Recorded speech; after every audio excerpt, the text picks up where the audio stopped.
this meeting of the Festus City Council to order. Roll call, please. Councilman Dennis. Councilman Tennant.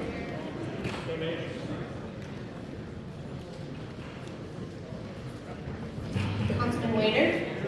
Councilwoman Templeton. See, those guys are all fancy. Councilman They got real sense. Councilman Benz. I feel Councilman Collier. outmatched.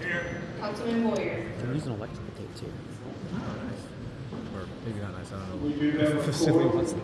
Pledge of Allegiance.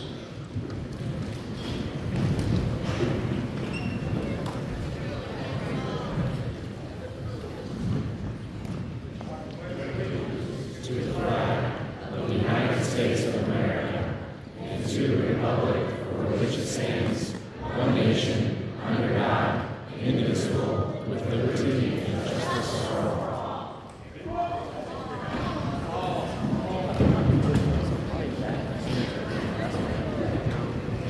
Yeah, I think it's definitely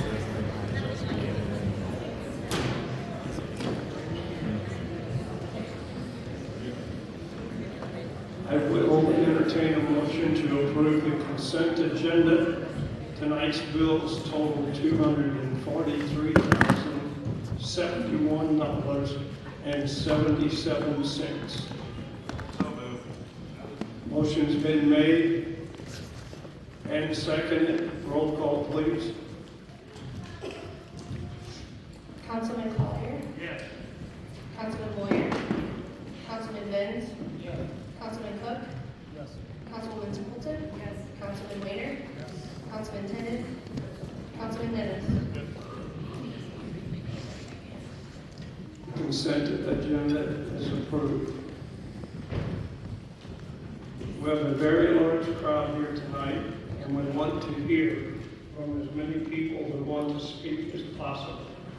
In order to make sure that we hear from as many people as we can call, I will ask for a motion to reduce the time of speakers from 5 to 3 minutes.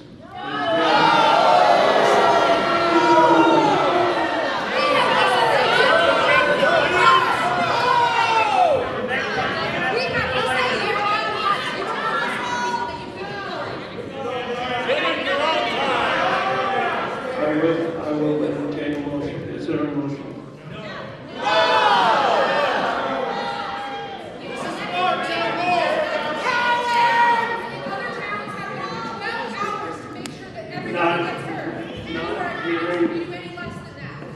Not hearing a motion, we will not reduce the time to speak.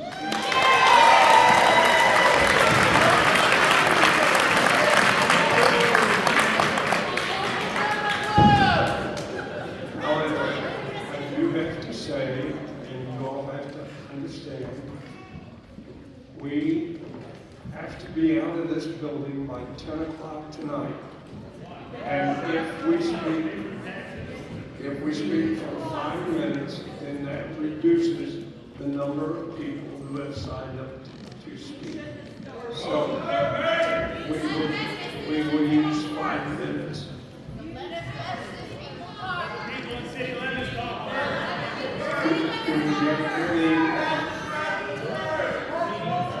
Do we have any correspondence? No correspondence. Then the first speaker to speak tonight will be Dan Moore.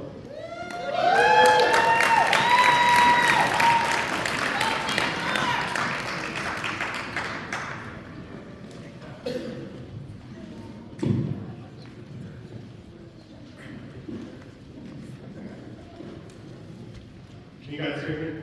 All right. Good evening, Mayor and City Council. My name is Dan Moore, and I live at 717 Jerome in Festus. I'm a resident of the city, a husband, a father, and someone who believes deeply in what Festus is and what it should remain. I want to begin with something simple before I move into some of the key features of this deal. Festus isn't just land, and it's certainly not just a financial opportunity. Festus is people. It's families who have built their lives here. It's neighborhoods where people know each other. It's the sense of community that makes this place feel like home. And that's why this matters. Because the concern being voiced by our community isn't simply because of a project. The concern stems from how decisions are being made and who they are being made for. I understand the desire for growth. I understand the need to strengthen our tax base. But there's a difference, but there's a difference between pursuing growth and chasing the almighty dollar. And when the focus becomes money above all else, we lose sight of what actually matters. Because if the only goal is money, then we have completely missed the mark. Our responsibility is not a number. Our responsibility is to the people. And right now, with this hyperscale data center, the people have been left out. Left out of the conversation, left out of the process, and in many cases, left to carry the burden of a decision that they didn't even want to make. And we need to be honest about the full cost of this. Not just the financial projections, but the real cost. The cost of families who may be forced out of their homes. The cost of neighborhoods that will never be the same. The potential environmental impact. The long-term effect on the character of this community. Because these costs are real and they matter. Now, we are told this project will benefit everyone. But when you look closer, that claim does not hold up. With the tax breaks tied to a hyperscale data center, much of that financial benefit does not even flow directly to the people of Festus. It flows elsewhere. To outside entities, to structures that don't directly take care of the families being impacted. And that's the disconnect. If there's significant money involved, then the first priority should be clear. Take care of the people. Protect the homes and families directly affected by this project. Ensure that they are not financially set back. Ensure they are not left trying to recover from something that they never asked for. But the current agreement does not reflect that. And that brings me to the buyout. Because the truth is, this structure is not good enough. It may look reasonable on paper, but in real life, it falls short. The issue isn't just what a home is worth, it's what it costs to replace it.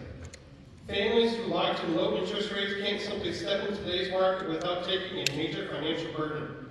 Higher rates, higher monthly payments, additional costs that add up quickly. So you can offer a buyout, but you're more than likely going to still leave the family worse off. That isn't taking care of people that you have been elected to serve. And let's be clear, this isn't about whether we can do better. It's about whether we are willing to do better. Because the resources are there. The question is whether the priority is there. And right now, it doesn't feel like it is. That's why I'm saying this clearly. This deal should not be signed at all. There are plenty of places where hyperscale data centers go. Festus is not one of them. Festus is not up for sale. This city doesn't belong to a deal. It doesn't belong to a developer. It belongs to the people who live here. And those people should never feel like they're being pushed aside for the sake of a project. There's something good here in this city of Festus. I can feel it, and I hope you guys can too. There's pride here, there's a sense of community, as you see here. There is something real here. When something like that exists, it's worth protecting. You protect it, you stand up for it. That's what I'm doing tonight. And you make sure that no deal, no dollar amount, and no opportunity ever comes before the people who call this place home. Thank you.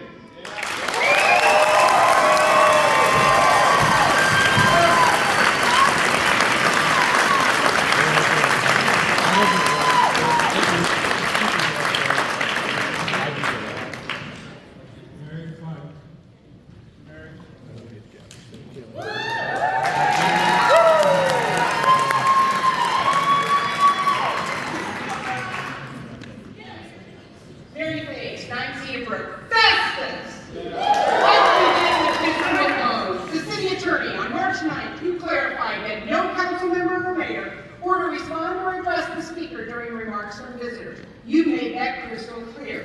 as it did not conform with the rules for the meeting. However, on that same night, out of 13 speakers, the mayor interrupted and shouted down 3. It did not go unnoticed that every speaker that the mayor interfered with their time were women. Does this mayor have a problem with women that have strong opinions? As has been reported to me after the March 9th meeting, the mayor was overheard saying he wanted to come across the table at me. Word of advice, Mayor, small towns have big ears, and not everybody is in the Sam cult. Remember, Sam, not even Jim Jones got 100% of the people to drink his Kool-Aid.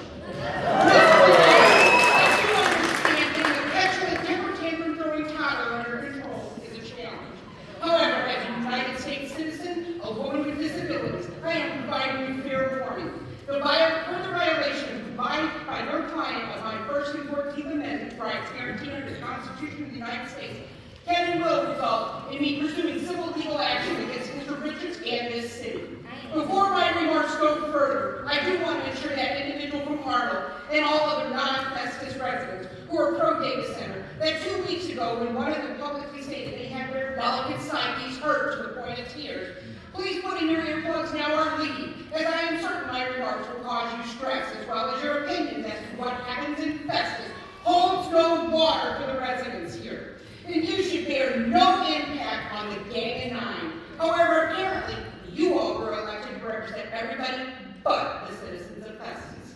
The mayor and council's sole job during public comment is to listen. And since the mayor publicly stated on record on March 9th, quote, "I am not listening," and until he interrupted me again, sat talking to the city clerk and administrator. Furthermore, I've observed that at council meetings, most of this Gang of Nine either talk to their neighbor, look at your phones or computers, appear to sleep, make no eye contact, or simply walk out. Before I retired as the GS-15 director at the Department of Veterans Affairs, I implemented a practice that every associate director on my team would close their laptops, phones were prohibited, pens were down, and they paid attention to the speakers that spoke, because that's what they were there to do, listen and learn. I am glad we were able to use the high school for this meeting. As the school board president is here tonight, perhaps Chief Wendell can arrange a field trip for this Gang of Nine to attend a kindergarten class and relearn how to put on your listening ears and pay attention. You may actually learn something. But perhaps this lack of attention to your citizens demonstrate the level of disdain towards this very citizens that you were elected to represent. On that note, I do want to commend Carter Baker McKee, his sidekick Natasha, and attorney Brandon Meunier for selecting this Gang of Nine as the weakest and most corrupt group of individuals in the state. The proposed agreement says through the Jefferson County Port Authority, you will buy 12 houses. That in and of itself is an admission that living next to this hyperscale data center is dangerous or at minimum a noxious nuisance to the neighboring population. Now, if the council, mayor, Carter Baker McKee, Natasha, and your families would all agree to state by raising your hand, you agreed to move into those homes being bought and remain there through the construction and therein on afterwards while in operation. I'm confident we all would lessen our opposition to this. As a reward for doing so, I understand Olive Garden to give you a housewarming gift of a free lunch. That way you can forget you're living next to a hyperscale data center. I do understand it can be temporary though for Mr. Tennant, because he publicly stated he enjoyed the prime rib and shrimp, and he found it a lot awesome he wanted to live in that data center he went to. Who drew the lines for the 12 houses? Is there some mysterious bubble that will drop down and protect the next house over? How was the decision made? Where is the scientific studies done by credible sources? Or was it just a fake stakeholders of Mercy, Jefferson College, and the school district that are all miles away from the real stakeholders being the citizens that were allowed into the closed-door backroom under-the-table dealing? I suspect only in a corrupt city like Festus do actual citizens not have a voice. Shame on all of you for selling out your citizens. You were elected to represent.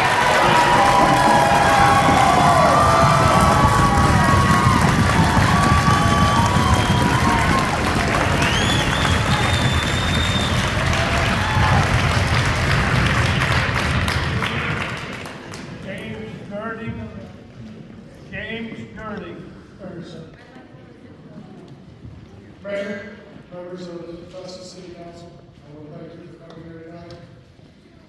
During us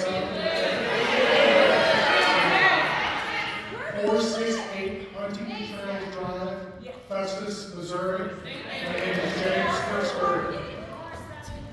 Once again, I'd like to thank you for all the hard work that you have done in bringing this great project to our community. I'll keep it short and sweet. Thank you.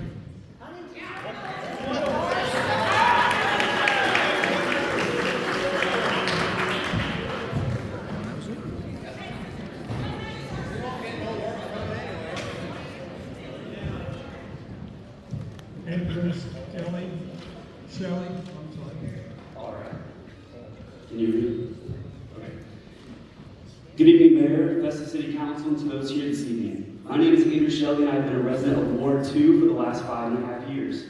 I know that your position is a thankless one in which feedback is generally only received during times of debate and often negative. So first, I'd like to say thank you. I appreciate being able to work out at Planet Fitness, then stuff myself full of rolls at Texas Roadhouse, watch pickleball at the newly redone courts, and while not a parent myself, see kids enjoy Turtle Cove, among other positive things happening in Festus. I also want to say thank you for the data center project and all that you've done over the last several months. I thank you because I believe it has served as a catalyst for the residents of Festus to wake up and see just how low the bar has fallen at City Hall. Apparently, while we may see improvements to the quality of life in Festus, they come with backroom deals, avoidance of the public, lies to residents, and frankly disdain for any resident with an opposing opinion. It's all come to the surface and has had a light shine on it for not only Festus residents to see, but our neighboring communities, as your actions have been broadcasted all over the local news. Whether you believe it or not, you've embarrassed yourselves and this city, and you've eroded the trust residents have in our local government. However, I'm not here to talk specifically about the data center, nor the promises that are being used to try and convince people of the benefits. Because it's abundantly clear to have been forgotten, I'm going to speak about my perception of what role a member of City Council should play. First and foremost, you are elected to serve the residents of Festus and act as their voice. You are not elected to sit in a chair and manage the city however you'd like, to whatever vision you or a governor might have.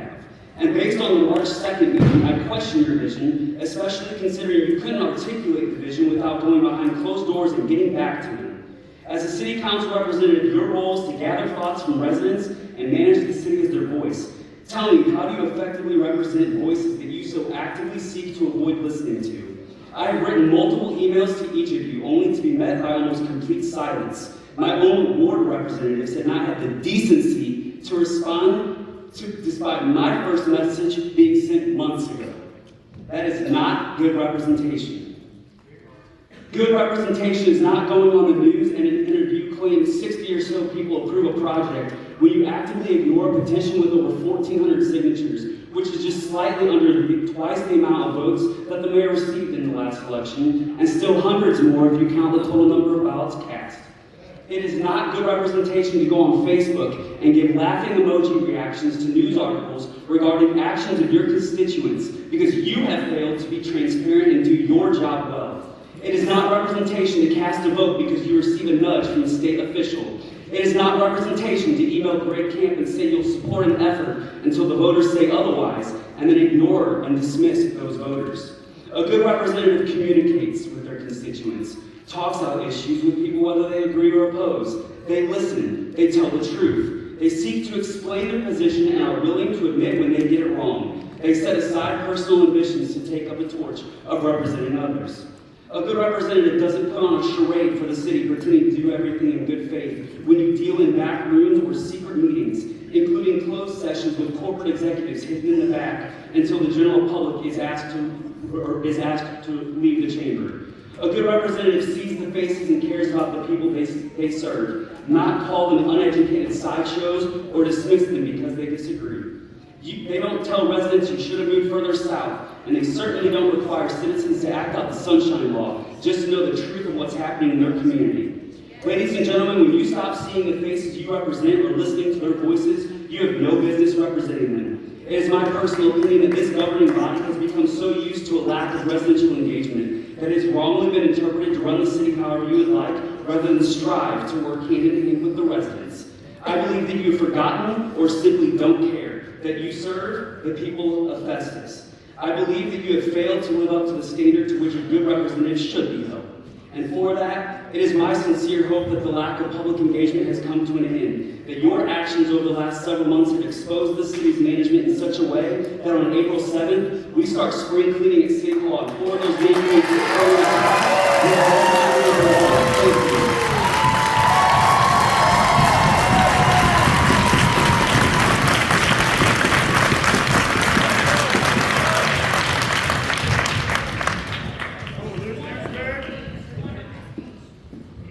Good evening. My name is Austin Jackson, and I live at 141 Dublin Lane here in Festus. Over the past decade, I've rented and owned all within stone's throws of City Hall. It's a privilege to speak to the City Council and our community about this proposed data center. I want to focus on something very important: jobs, and what this project could mean for our future of our town. This data center will bring high-paying, permanent jobs to Festus in areas like technical work, logistics, security, and infrastructure. These aren't temporary positions, they are long-term careers that will support families and help our town grow for years to come. I may not know all the details of all of the roles, but I do understand the facilities and infrastructure jobs that make a place like this run. These are the people who build it, maintain it, retrofit for new technologies, and keep it running day to day for years and years and decades to come. These jobs are like project managers, HVAC technicians, electricians, pipe fitters, plumbers, and many others. All skilled careers requiring training, apprenticeships, and years of experience. We already have the foundation for this workforce. As a proud union member of Local 562, I can tell you our community is highly trained and have lots of people looking to support this project. But this project is not just about the building and building. It's about the stable careers, the millions of tax dollars that it'll bring for our community, and keep Festus affordable and growing. I want our town to thrive, support working families, and invest in our future. This is the kind of opportunity we should say yes to. Let's help Festus grow in a way that creates real opportunity for families, young people, and everyone who calls this town home. Thank you for your time.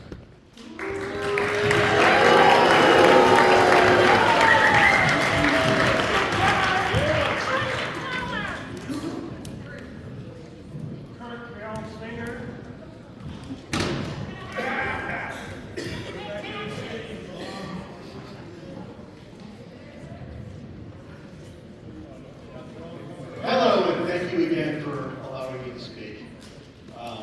If anybody has any questions on the proposal, I live in St. Louis City.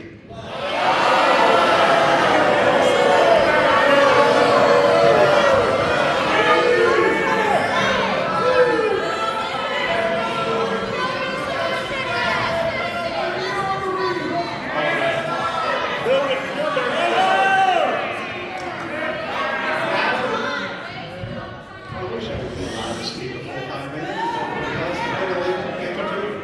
All right, I would strongly recommend that whoever has still questions about this data center and the offerings that this will give this city, go ahead and watch the Show Me Something video with Councilman Michael Cook last night.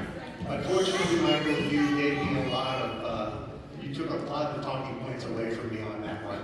But he goes through and he addresses those who are worried about their well water. Not a single drop of well water will be affected by this. So if they talk to you about the well water, what else have they lied to you about? Well, Ameren does support data centers. All you have to do is go to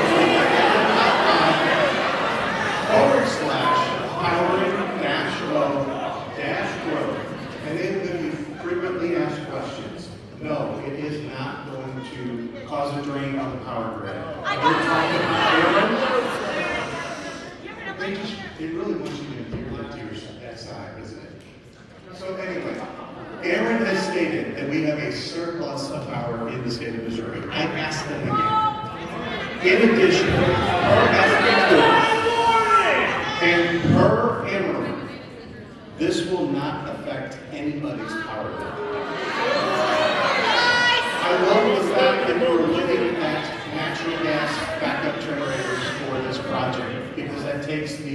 environmental concerns of storing diesel fuel off the table.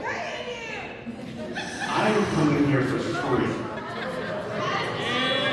In addition, this will cause a lot of jobs to be had. Not only in building, not only in outfitting, not only in manning. However, there will also be ancillary jobs with the businesses, the hotels, the restaurants in Festus that people will be frequently going to.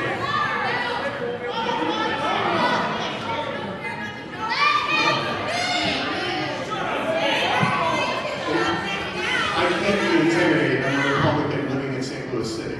Sorry. That being said, I want to give as much leeway and as much resources to Councilman Michael Cook to finish the environmental studies and make sure that everything is proper. I have reached out to other communities that are looking for data centers and looking to build. And I think that the proposal that you have been working on diligently is a good pattern to follow. And I hope to see more data centers in this area. Thank you for your time.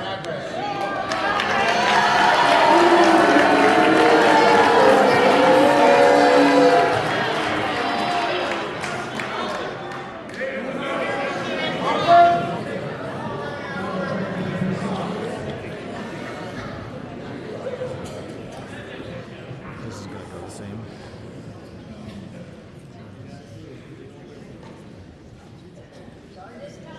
Wow! My name is Alexander Bishop. I live in Arnold, Missouri. I'm a proud member of Jackson County of America. My name is Alexander Bishop, as most of you know. What's your address? First of all, I would like to thank you, sir. I told you, Arnold, Missouri, Jackson County.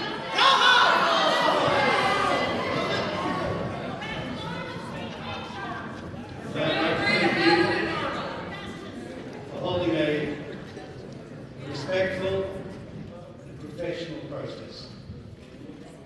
I'd like to thank Mike Cook for receiving permission from the attorney to go public and to express in an excellent video, if you haven't watched it, shame on you, as to exactly what the technical details of this project is. Water, electricity, sound. Now, I'm sorry, and I agree with you people, I was there looking at the site this morning. It's not near your house. There's some 40 people who are going to be affected, and that is tough. But there is... You want something There are 232,000 people in Jefferson County, and there are 13,300 people in the city. And you are trying to represent every single one of them. I know.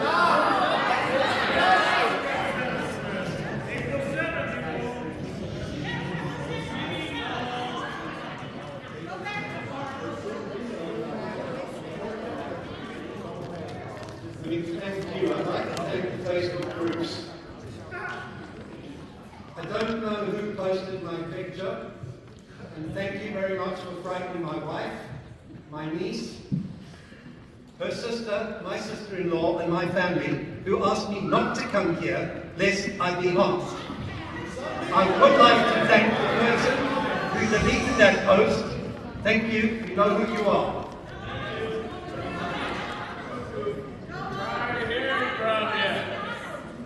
It's my understanding that your statement, Mr. Mayor, was approved by the attorney. It's also my understanding that you said that you would be in favour of this proposal, and I admire you for coming forwards to say that. I watched the Shirley Sentinel interview with you, Mike, and I was impressed at your comprehensive understanding of the complex technical issues. Thank you. Thank you again to the City Attorney for making that information accurately available to us.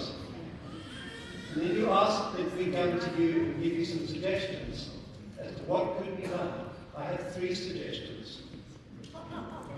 The first one is, out in Bismarck, we have a project cooling towers. May I ask if you consider putting the cooling towers on their sides? The cooling towers standing vertical emit clouds of steam. It's not toxic. It can be done, but the towers lie sideways, and the unsightly appearance of the steam can be resolved. We've done that with IKO up to the southwest of Bismarck, and I believe it's an excellent suggestion, and I'd like to make it to you that you consider it. The second suggestion I have is the Port Authority under Section 68 is going to be asked to administer a contract in excess of $6 billion.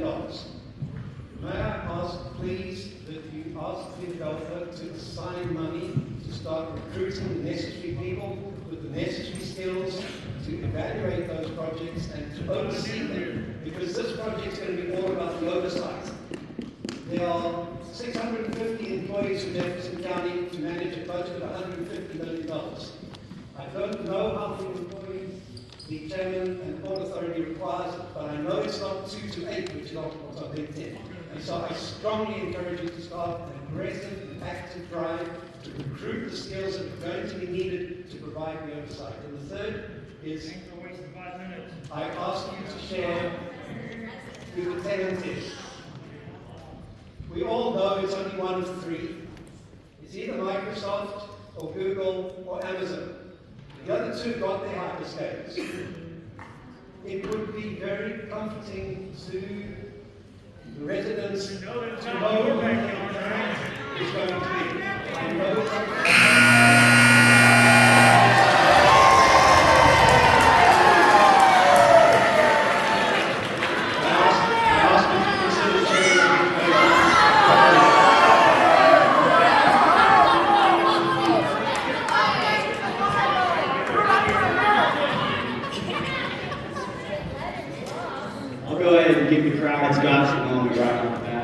I'm Cody, not a Festus resident, but being born and raised in Jefferson County, Missouri, I would like the opportunity to share what I care about this thing, if you'll give me that. So I've taken the time to read through the proposal carefully, and from where I stand, it's hard to see how someone could look at it objectively.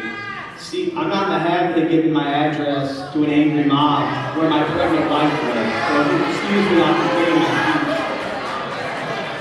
From where I stand, it's hard to see how someone could look at it objectively, see that many of the concerns have been addressed, and still walk away opposed to the benefits a single data center could provide.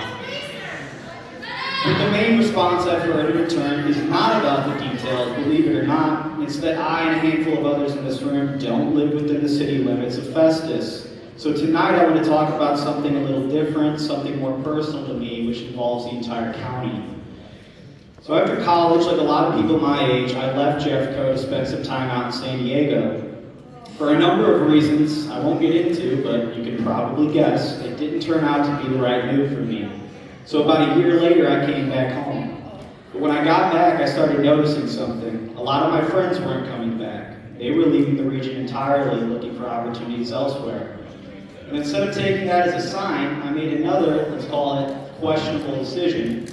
I moved into the city limits of St. Louis and lived there for about 18 months before eventually coming back home for good. I'll ask you to cut me some slack. I was young, growing up, going to Cardinal games, seeing the zoo, spent time at Forest Park. I thought it was worth experiencing for myself.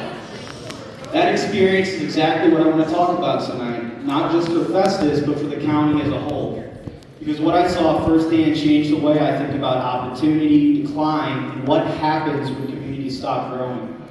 So let me start with an example, a kind of mirror, if you will, for an opportunity sitting in front of Jefferson County right now. Imagine if at its founding, St. Louis had rejected the opportunity to become the gateway to the West, saying, we don't want the disruption, we don't want the change. If that mindset had prevailed, it never becomes the hub of commerce and opportunity it once was. And yet today, we're not looking at a city that declined because it grew too much. We're looking at one that declined because investment and opportunity left. How many of you know that at the turn of the 20th century, St. Louis was actually referred to as the Rome of the West? Well, when the historical Rome fell, was the damage confined to the city limits? Nope. It spread outward over time, gradually pulling surrounding regions in the same decline. If you're being honest with yourselves, many of you probably already see the empty buildings popping up in and around Jefferson County. A few more every year. Sure, there's some new subdivisions being built, but are your kids and their friends the ones moving into them? When young people leave, communities don't just lose population, there's momentum, energy, and a future. The truth is, there's nothing unique about what happened to St. Louis. Any community that rejects investment and shrinks its tax base will find itself on the same path. It doesn't happen all at once. It happens gradually, quietly, until one day it feels permanent, or worse, like it was always this way. Then there's the crime. My mom lived just about a minute drive over the other side of the county line, and in recent years, her neighborhood has seen waves of petty theft. Law enforcement will tell you it's often about opportunity. As problems increase in one area, they don't just disappear, they shift to the next easiest target. In communities like this, just a short drive down 44 or 21 can start to feel that pressure. Regardless of where you stand on this data center, I think we can all agree on one thing. What happened to St. Louis is sad. And I understand why many people don't like to think about it. It's uncomfortable. It's easy to tell yourself it's not your problem. But while we debate whether to accept an opportunity that could bring long-term revenue and stability to your community, those challenges don't just sit still. They evolve, they expand, and look for the next place to take hold. I think many people assume that if we just keep things the way they are, they'll be fine. But history suggests standing still isn't always enough. If we're not serious about preventing decline, if we approach every opportunity with skepticism, if we turn away the people and industries willing to build and invest here, then we shouldn't be surprised by the outcome. Because nothing is stopping us from drifting down that same path, especially when it lives in your backyard. I hear all the time we don't want to become St. Louis or St. Charles, I understand that, but avoiding that outcome doesn't come from standing still or rejecting growth altogether. In fact, those choices can move you closer to the very thing you're trying to avoid.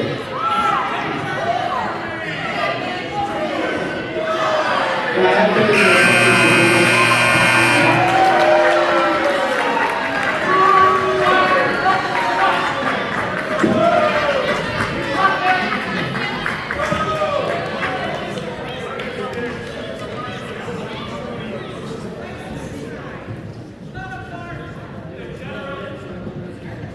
Good evening, Mayor and Council.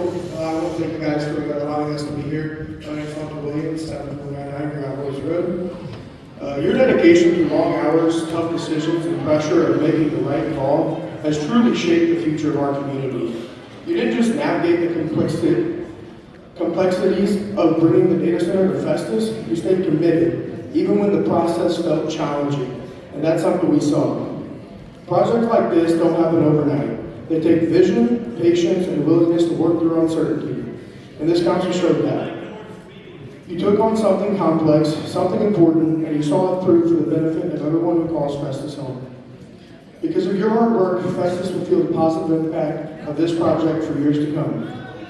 This data center is not just about a building. It's a powerful economic engine. It will generate substantial tax revenue for our community, revenue that will support our schools, strengthen infrastructure, and provide more resources for essential city services. And that investment in schools matters. It means better classrooms, updated technology, and more opportunities for students to succeed. It means supporting teachers, expanding programs, and giving the next generation the tools they need to build successful futures right here in the community.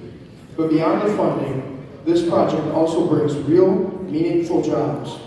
These aren't just any jobs, these are high-quality jobs, with wages expected to be greater than 100% of the county's average wage.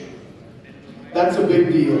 That means more family with financial stability, more people able to invest back into our local economy, and more opportunities for young people to build careers without having to leave Jefferson County.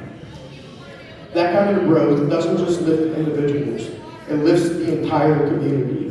It supports local businesses, increases economic activity, and helps ensure that Festus continues to grow in a smart and sustainable way. It creates momentum that we can carry forward into the future opportunities and continued success.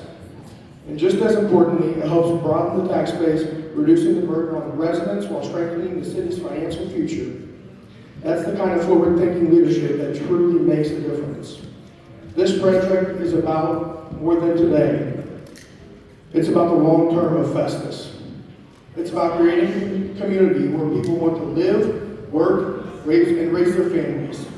It's about building something lasting, something that will continue to benefit the city for generations to come. So tonight, we thank you for making sure Festus doesn't stand still, but decides to move forward. Thank you for your leadership, your resilience, and your commitment to doing what's best for the community, even when it isn't easy. Thank you guys for your time. I appreciate it.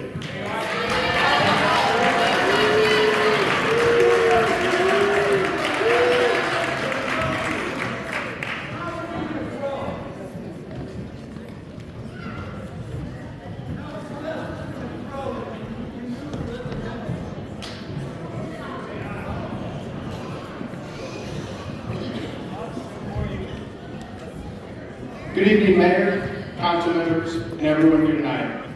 My name is Austin Williams, and I'm 18 years old. I'm from Dittmer. And to be honest, I'm not here tonight as an expert or a politician. I'm here as someone trying to figure out his future. I didn't grow up directly in this community, but I've grown up around it. And this is still a place that impacts my future and the decisions I'm about to make. And now I'm at the point where I have to start making real decisions. Do I stay here? Do I build my life here? Do I raise a family here someday? Or do I go somewhere else? Because that's the reality for people my age. We're not just thinking about next year, we're thinking about the rest of our lives. And I think a lot of us are asking the same questions. Why should I stay here? Why should I raise my family here? Give me a reason to build my life here. And a big part of that comes down to something simple: affordability. How many people know that the average mortgage right now is around $2,000 a month? That's a lot. And even a small reduction in property taxes could lower that payment by hundreds of dollars. This might not seem like much to everyone, but for young families trying to buy their first home, that could be the difference from staying or being forced to leave. And that's why this matters, because this isn't just about development, it's about whether this community is moving forward or standing still. This project represents billions of dollars in investment. It grows the tax base, it brings in long-term revenue, and it creates the opportunity for something people care deeply about: relief. Relief for families trying to afford their homes, relief for people who want to stay here but aren't sure if they can. And what stands out to me is that this isn't just growth at any cost. There are protections. The developer is covering infrastructure. They are covering energy costs. They are following regulations. This isn't putting pressure on residents. It's designed to support them. But I also want to talk about something just as important as money: safety. Because the truth is, my generation has grown up differently than any before us. We practice more intruder drills than fire drills. We've sat in classrooms being told what to do if something happens. That's not normal for us, and it shouldn't be. So when I think about the future, when I think about raising a family someday, I'm not just thinking about jobs or taxes. I'm thinking about whether my kids will feel safe at school, whether they'll walk into a classroom without fear. And this is where opportunities like this matter even more. Because when a community becomes stronger financially, it can invest in what really matters: better school security, better systems, better protection. Not just reacting, but preventing. Creating a place where students feel safe and where parents don't have to worry every time they drop off their kids. That's the kind of community people want to stay in. That's the kind of community people want to build a life in. And that's the kind of community I want to be in. But the truth is, people my age don't want to leave. We just need a reason to stay. Because one day I'm going to have to make that decision to stay or to leave. Build my life here or build it somewhere else. So I'll leave you with this: when that time comes, give me a reason to say. Thank you.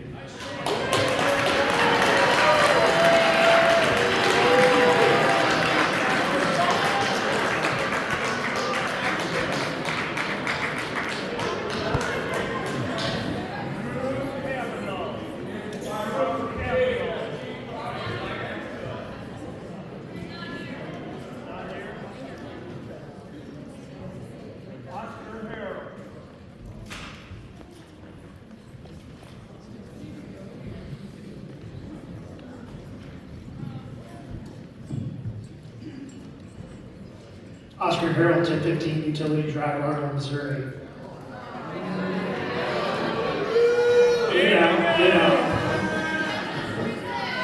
I'm also the Showman Sentinel, one of the only medias that's live streaming this entire thing to allow the rest of the citizens that couldn't make it here in Festus, as well as Jefferson County and the surrounding areas, hear this. So I would like to thank the mayor and the council for opening this venue up for the citizenry to hear, to give their agreement, to bring forth the information that they want. I appreciate that. Using the First Amendment right as a constitutional guarantee. There are some things that I think need to be considered. I have reviewed this. Thank you, Mike Cook, for coming on and being interviewed on my podcast. I appreciate that, and the openness and the transparency of the questions that I asked. Those were from comments that were made on my podcast and the post that I've tried to cover this as much as possible. The concerns that I have, I think that I highly recommend after reviewing this that you expand the buyout further than what it currently is.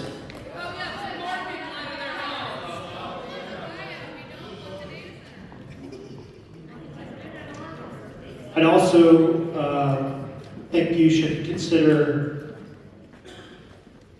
ensuring that the Port Authority has the personnel to service this, as they are the ones that are most likely going to carry that bond. You haven't checked the records enough, then. I have reviewed the proposal of the contract. I have compared it to the other data center proposals that have gone through. Haven't done all those across the country, but this is by far one of the most expansive and giving to the community contracts that I have seen. So with that, I thank you, and I'll give 2 minutes and 30 seconds back. Thank you.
I'm Joseph Hunt. I live at 316 Sunshine, Festus.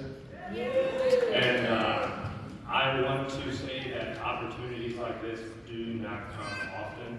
And I think that it would not be the brightest option for us to turn this down. I have 3 children, 2 of which attend Festus Elementary, 1 of which will within the next couple of years. The money that it's going to generate for our school system, I think is just a no-brainer. And with first responders, I mean, it's a no-brainer. Thank you very much. That's all I have.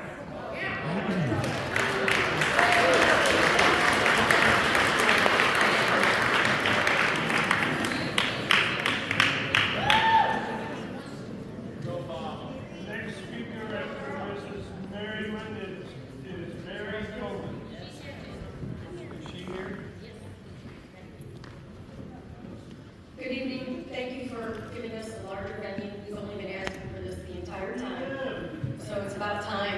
we can fill the seats with people. 11530 10 Point Lane, Festus, Missouri. This council knows exactly where I live.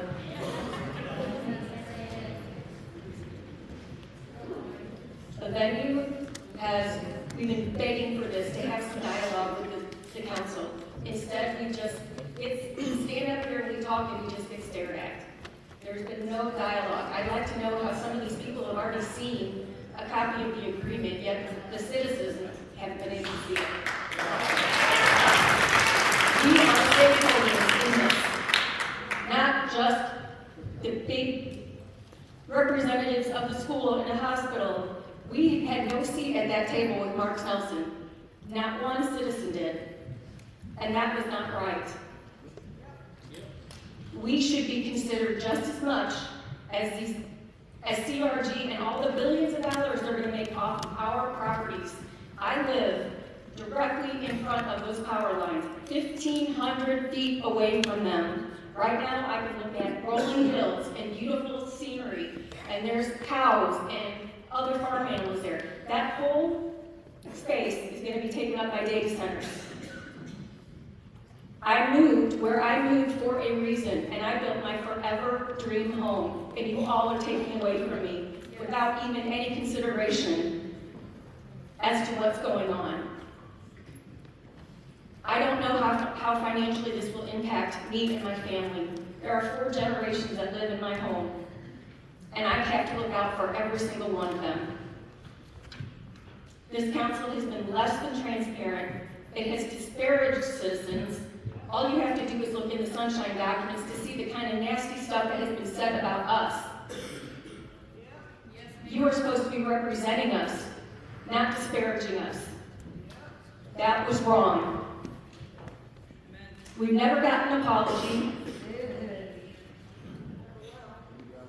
I know. But you should know that it's not going unnoticed what things have been said about us. Just because we want a seat at the table and we want to stay in what happens in our community. Every single one of you hold the key to the rest of our lives with this data center. There are people that are considering moving out because of the data center. It scares the crap out of me. I don't know what kind of health problems are coming on. I just read an article that 1,300 deaths have been caused by data centers. That's not nothing.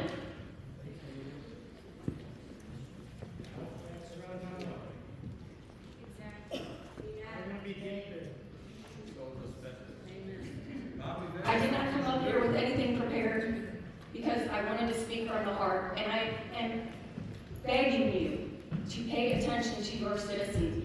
These are not the vocal minority that are here. These are the stakeholders that cared enough to come tonight. And for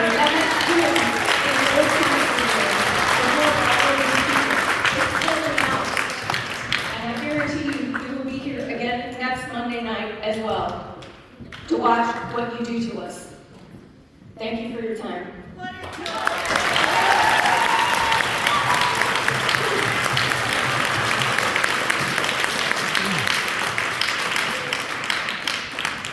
Hello, my name is Mary Owens. I live on North 4th Street. Mary, before you start.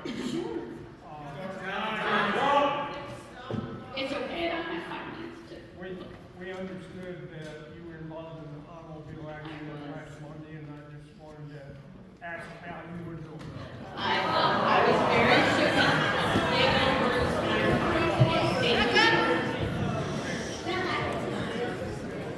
Can I go? Okay, so I spoke at a council meeting last month, and I was there jokingly thanking you for the Olive Garden. Remember that? Yeah. I mentioned how one council member texted another council member and saying something like, once we announce Olive Garden, the masses, the citizens, will forget all about that data center. Data center. What? Well, joke's on you. We didn't forget about the data center. Maybe we'll eat at Olive Garden, I don't know. But we didn't forget. Shame on you, City Council. So tonight, I say, vote them out.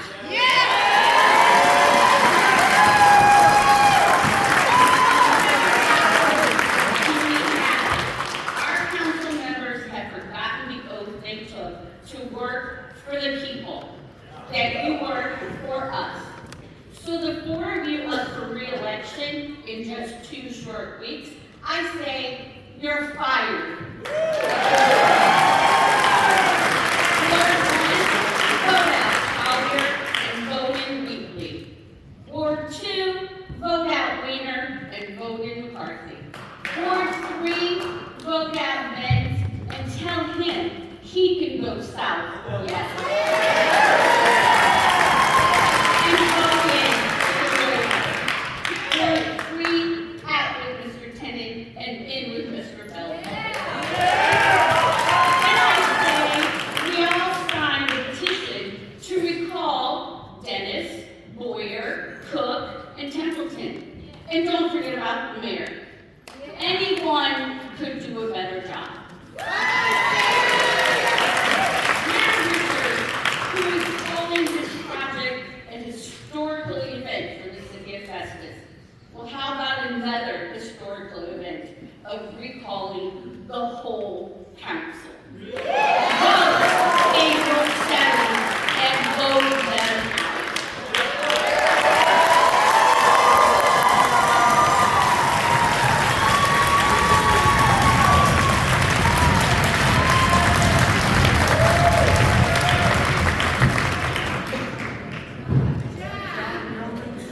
John Yeomans, 921 North 4th Street, Festus, Missouri. The lady who just spoke made some really good points, so I'm not going to repeat her on the fact that Festus residents need to vote on April 7th. Instead, I'm going to tell you why you need to vote. And before I can do that, I need to catch us all up on the process and pacing of this whole data center deal so far. Allow me to paint us all a little picture.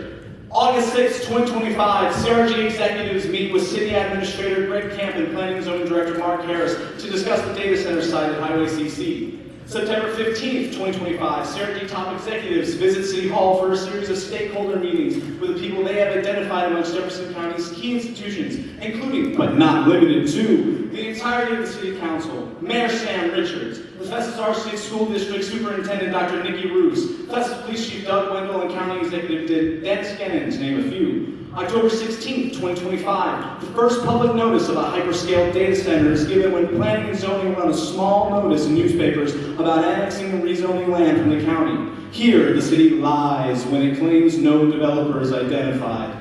Week of November 12th, 2025, previously identified stakeholders visit CRG headquarters in St. Louis for more closed-door dealings outside of public knowledge. Less than 2 weeks later, on November 23rd, 2025, Planning and Zoning passes the annexation and rezoning plan. The very next day, November 24th, the City Council passes the same plan unanimously. It's worth noting that before the vote, Missouri Governor Mike Kehoe personally called Mayor Sam Richards to sway him to vote yes, and potentially called Council members Stacey Templeton and Brian Weiner as well. December 2025, Freedom of Information Act request documents are published, proving CRG's involvement since August and proving the city lied, forcing them to admit CRG is the developer. Then on February 26, 2026, the City Council held a rush special meeting to hire a negotiator from Mark Nelson after tabling it for 2 weeks prior. And that, folks, finally leads me to tonight. Last week, on Tuesday, March 17th, the City Council held a special closed session meeting where top executives of CRG were present, but not publicly stated. It is my humble belief that this deal was largely finalized that day, less than 1 week ago tonight, and all of it behind closed doors with no public input. And then, only 3 days later, at 3 p.m. on a Friday, March 20th, the city announced one of the largest private investments in the history of Jefferson County, to quote the mayor's letter. And, surprise, the big meeting asked for months ago to inform the public about the deal will happen with only 75 hours public notice and over the weekend, meaning that newspapers can't run the story and media coverage will be limited. If you feel like this pattern of rushing and hiding things along the way feels intentional, that's because it is. The point is, that's the point I'm trying to been made. The city has, for months, tried to stifle public engagement and knowledge about this deal. That's why they lied about not having a developer. Wait until the last possible moment to announce tonight's meeting, and that's why they will rush through the vote of this next week on the 30th, 1 week before city elections. Because they're scared of all this! They're scared! They didn't want a big meeting with a huge public engagement. They wanted this to fly under the radar until it was already too late. They wanted to limit tonight's attendance because the city, the council, you, Mr. Mayor, have completely dismantled our public faith and trust that we placed in you when we elected you. Shame! Shame on you! And exactly here's the vote get away with it!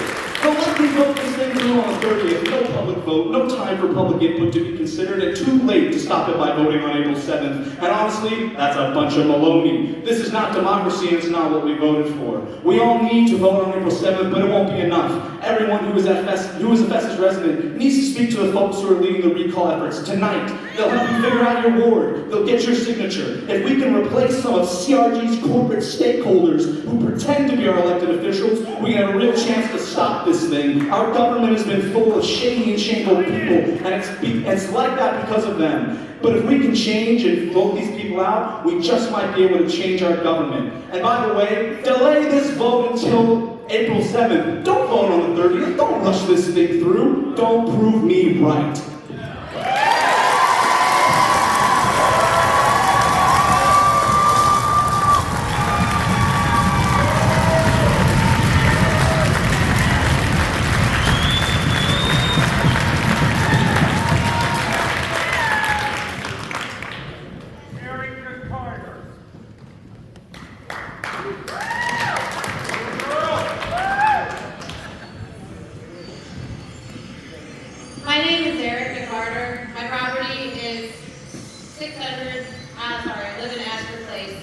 My property is 645 to 1,000 feet from the hyperscale line.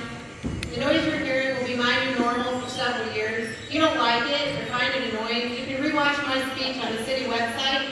They will edit it out because they find it intolerable, as they did my last speech. They have chosen to endure this noise from me permanently, 24/7 at my home. Back to my address. I'm 645 to 1,000 feet from the line, depending on what map you look at. We'll call it a hyperscale because it's not a data center. We're going to use correct terminology to describe the size. I'm 8 houses away from the buyout the city has shared at Tiny Pica on March 20th, but I'm forced to endure either newly demolished homes on one side of my house, a new firehouse for the hyperscale on the other side of my home, and the hellhole of an industrial monster in my backyard. How is this even possible? Who drew the arbitrary line and said, screw you to my family? Mike Cook, can you fucking look at me?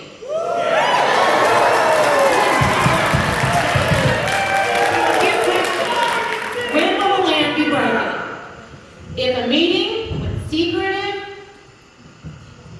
if all meetings were in secret, it seems to me NDAs were signed.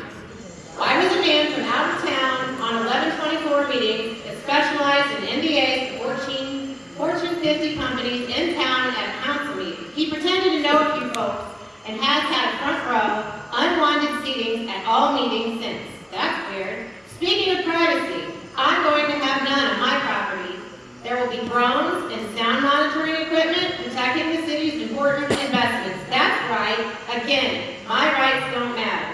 First responders sleep during the day. There are 6, just met another one, that I know of on the adjacent street. Does Steve Etcher have a tax bucket for them when they crash their patrol car or make surgical errors because they cannot sleep in their own home because of this stupidity? Since homeowners next to this super flammable shit show will now have unaffordable home insurance, will Steve Etcher offer a fund for this expense or on his nothing is off the table wish list? My family is getting a full medical workup, including physical and blood work prior to the groundbreaking, so we have proof of clean bills of health. Will Steve Etcher have a fund for all the health problems since that arises for the residents? What's going on with our grievance forms since the city, for the city's own ordinance of 405.555? When will the city paid studies begin?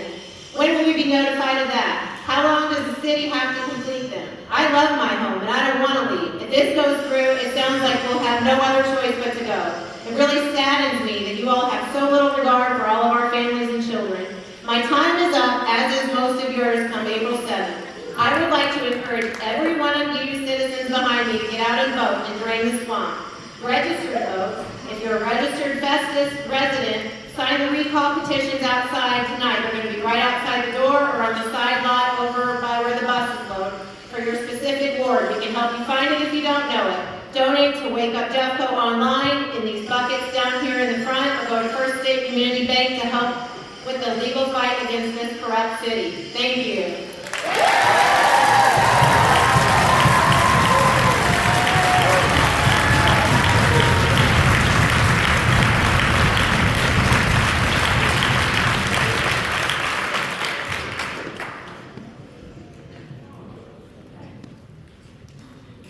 Howdy. My name's Gwen Mercer. I live at 121 Blue Ridge Street in Festus. I heard that celebratory drinks were in order for you for your big deal with CRG, so I brought some ethylene glycol. Before it's everybody else's water. Now, if that sounds scary, that's because it is. There are not enough protections for residents. We've been hearing from residents since October, and you haven't updated a single ordinance to accommodate any of their concerns. There's no policy or procedure in place for this kind of code enforcement. You have no enforcement protocols in place. The ordinance that you agreed to last year doesn't outline a single plan of action or consequence. Did everybody hear the Cityy racetrack on Friday night? That's 3 miles away. What's 1,000 feet of trees supposed to do? I want to remind you that tonight is not a town hall. It is not an open house. This is your regularly scheduled city council session in May. Any one of you can put forth a motion for more ordinances to protect air quality, to preempt the noise concerns, to give residents options for redress. I would urge one of you to find the conviction to do the right thing tonight and put forward a motion. I have sat in dozens of your council meetings and watched you guys debate the merits of a fire ordinance, only to just not make one and move on. I am not the only person who has seen how effective this council is. Your developer researched and studied each of you before making this pitch. I said in October that developers weren't considering Festus because they thought that you needed money. They were considering Festus because we are vulnerable.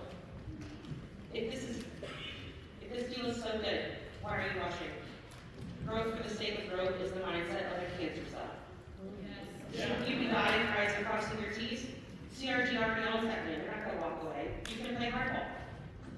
Playco's active Texas data center is only 133 megawatts, and it uses 90 tractor-trailer-sized chillers.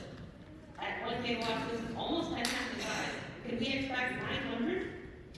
There are already 200 acres of roof planned for this project, and not a single solar panel in sight. You know who determines that? You. You say they're required, and CRG complies with your requirements.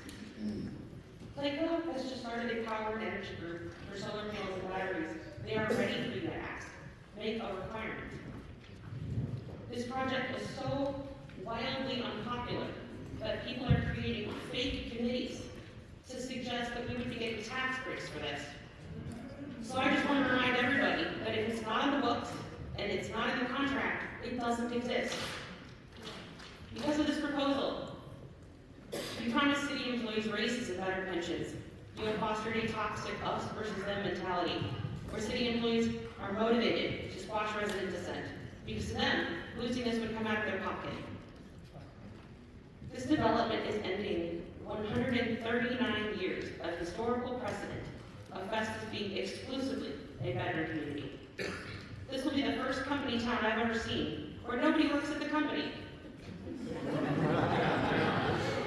Somewhere along the line, you decided that a percentage of your population could be collateral damage.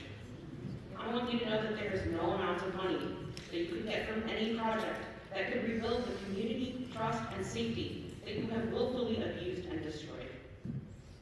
It used to freak me out that Clayco would send in the unions to sack us up.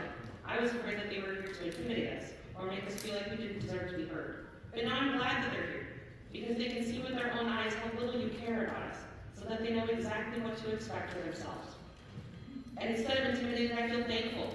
I want to thank all of the union folks for visiting Festus tonight While you're in town, I hope that you remember to patronize some of our incredible small businesses.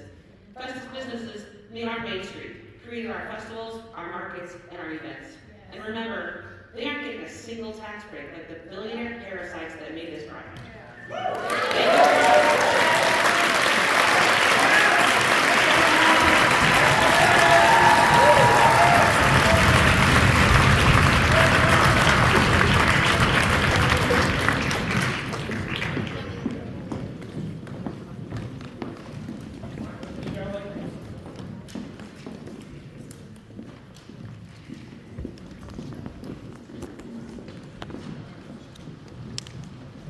I live at 121 Blue Ridge Trace, so that's your Festus.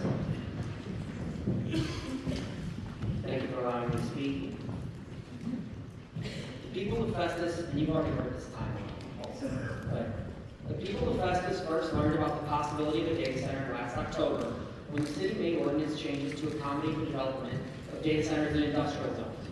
When that happened, citizens began asking questions about Festus plans for a data center, and were told repeatedly that Festus had no plans for a data center.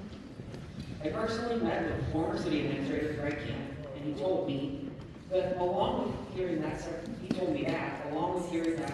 times from council members. With that in mind, I'd like to get some clarity on things. So when CRG helped draft the ordinance changes for the data center, there were no plans.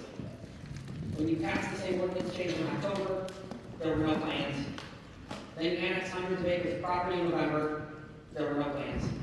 Then you rezoned the property to industrial, the proper zoning now for a hyperscale, there were no plans.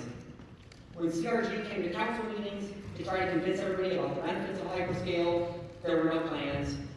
When the Sunshine Request revealed that council members had been meeting with CRG in small groups to avoid a quorum and public record to discuss building hyperscale all the way back in August of 2025, there were no plans. When you organized pro data center speakers to come to town hall meetings to support the data center, speakers that have been in the same meetings, stakeholders, those same private meetings with CRG months before, no plans. And then in February, you announced a special session to hire an economic development consultant to negotiate a deal with CRG, giving the minimum 24 hours notice to the public. And then less than a month later, you have a completed deal with CRG, a completed deal for a multi-billion-dollar hyperscale in our own backyard. That's a lot to accomplish in 1 month with no plans. Because you said you had no plans until then, right? And you expect to trust you. You expect to trust you, right? How can we do that when it seems you've only spoken to people with a vested interest in this project? I was dissatisfied with the information I was getting, so I consulted with professionals in the energy and tech field, experts who work on or around projects just like this, recent projects, not old projects like we get told about. Old projects are outdated information, outdated technology. The information you've been given is heavily biased and myopic. You said you don't deal in hypotheticals. CRG's proposed a lot of things that might happen. You can call them hypothetical. But there's a lot of negatives that do happen, not theoretical, but actual impact. Would you meet with somebody who would give a different opinion about this? Can you say you've done your due diligence in that? Thank you.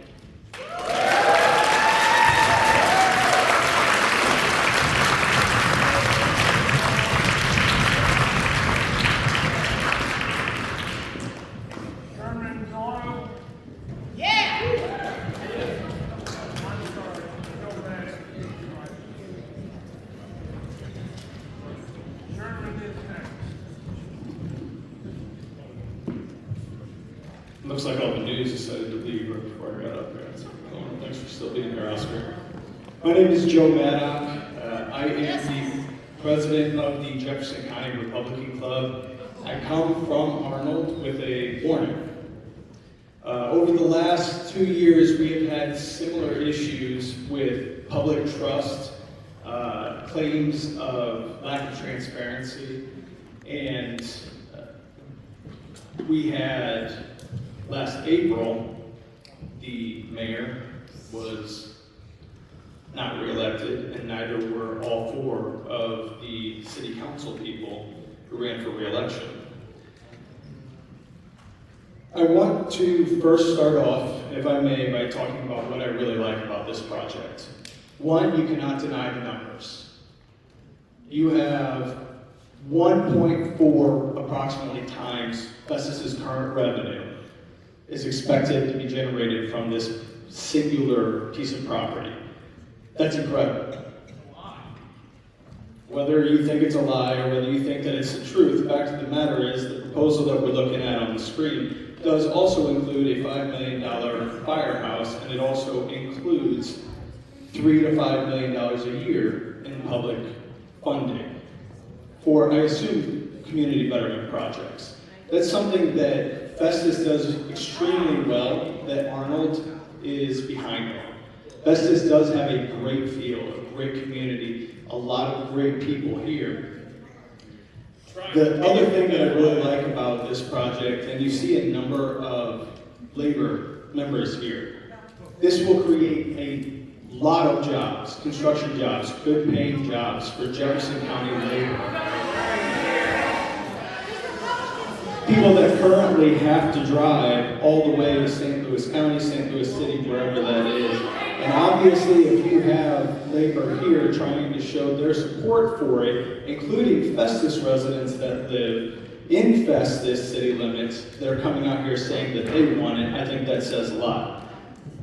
The last thing that I'll say that I really like about this process is that you are going through the process here.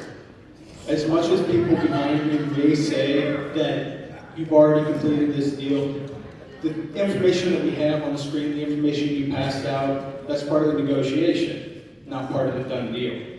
That means there is still an opportunity for you to continue to listen to the people behind me, and it gives them an opportunity to continue to talk. And even though they feel that you have not listened to them, I looked through that document that states all the things that you got or that you're negotiating for, and I see that you guys are listening. We're hearing senators currently putting forward proposals on tax revenue. In the Senate right now, Senator Beam has put forth a proposal to reduce taxes on the local residents. I think those things show that the people in positions of power are truly listening to the residents. Whether they're screaming, whether they're saying that you're not listening, I see that you guys are listening. My warning to you from Arnold is after I spoke with the people that were loudest about turning down those projects, they now regret the way that they went through it. They regret having gone through the process the way that they did, and they wish they would have had a face-to-face conversation instead of screaming at the people on the other side of the dais. So I appreciate you all. Thank you for your time.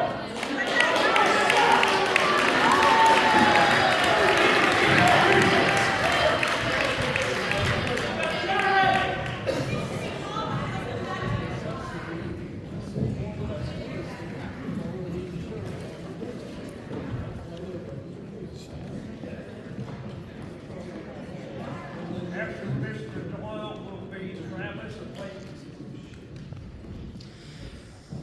Sherman Doyle, I live at 6 Glenkey. Let's stay all together in Festus. Yes, sir. Well, I hate to be the one that said that we told you so, but we told you so. The reason why this divisiveness is here is because of you, the base.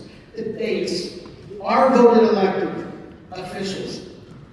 Nice to see that my cook is left, but with him being my Ward 4 representative, I will tell you that this is the shadiest deal I have ever seen. In real life or the movies.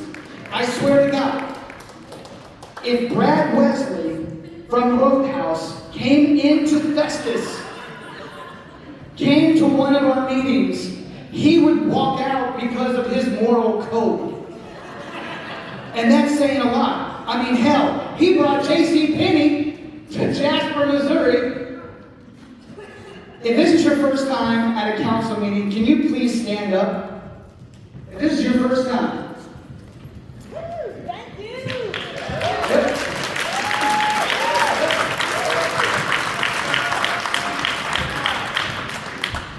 If there's Maybe half anything the good crowd. coming out of this dumpster fire of whatever you all want to call it, it's more interactive residents. That should be a good thing for the community. Unfortunately, this is not good for the community.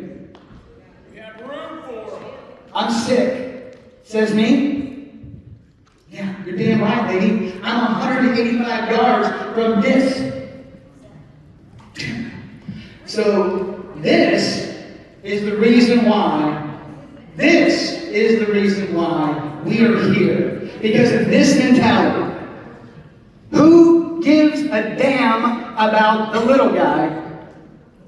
We don't care. What was it? 40 people is going to be affected. Too bad. That's tough. Yeah, it's really tough when you plant roots. Do you know how long it takes people to save up money to buy a home? Do you know how long it takes to then turn around and find another home?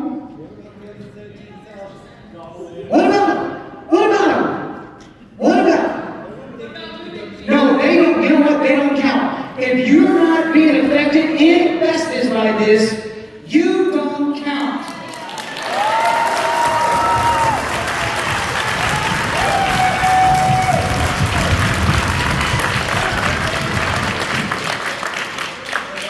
Now I'll tell you something right now, is that I feel like we have been, as the residents who are against it. By the way, 30 to 40 or 50 of us are here tonight, which is crazy because it sure doesn't add up to me. That math doesn't math in my eyes. But that doesn't matter. This is what I'll tell you, is that there's a lot of discrepancies. And maybe next week we'll talk about those. But I'm telling you, right now, I'm not speaking to the dais because they have proven for the last 6 months, they do not give a damn about what we say. I don't care what this thing with Etcher and with CRG says. It was done behind closed doors. There wasn't one member of our community outside of the stakeholder or a union head that had anything to do with what you all put out on Friday. Not one. Now, can anyone explain that? And I'm looking at you, Mike, because we've had conversations, and not one thing happened. Where's the CBA? But it didn't matter. Because guess what? I'm talking to the residents of, where do we live? Missouri. If you're pissed off and you're mad as hell, we can change it. All we gotta do is walk out that door, sign the recall. Sign the recall tonight. If you don't know what ward you're in, we'll help you. We are going to take this back. They have gone too long, they have gone too far, and now it's time for us to say, hey, you're out of here, you're fired. You're fired.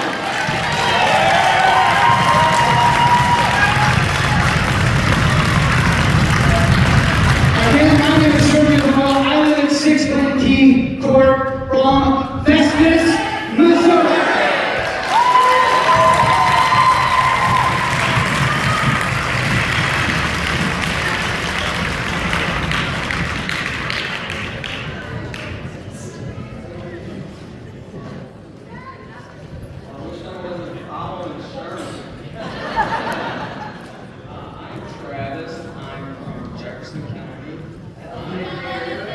I'm here to show support for the real stakeholders, the Festus vocal majority.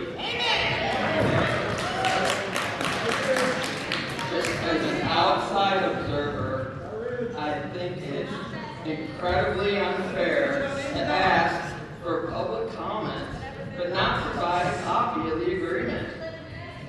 We are commenting on something we haven't seen. That sanitized bullet item thing is just cherry pick things out. You don't know the full terms and conditions. You really can't comprehend and understand what it really offers.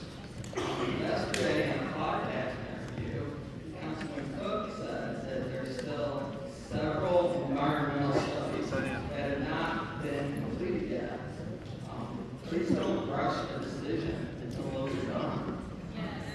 If the development agreement is made available later this week, please allow the public to make public comments on the agreement on March 30th before you vote. Okay? And we'd also like answers on the D&Z complaint forms that those have to be legally acted on, and we don't even have a response to that. What the timeline is, when you're going to address it, and with that, I've got one closing line.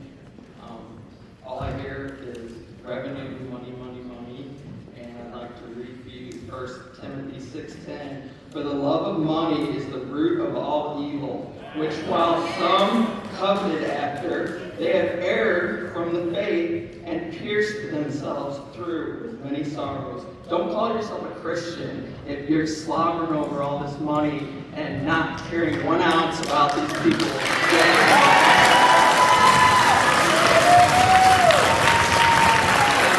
The rest of my time to the Festus residents who deserve it.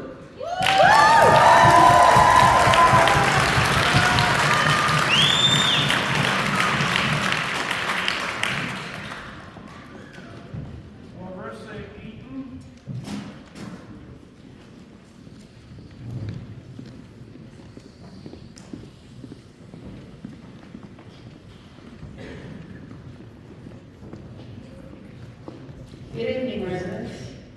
Good evening.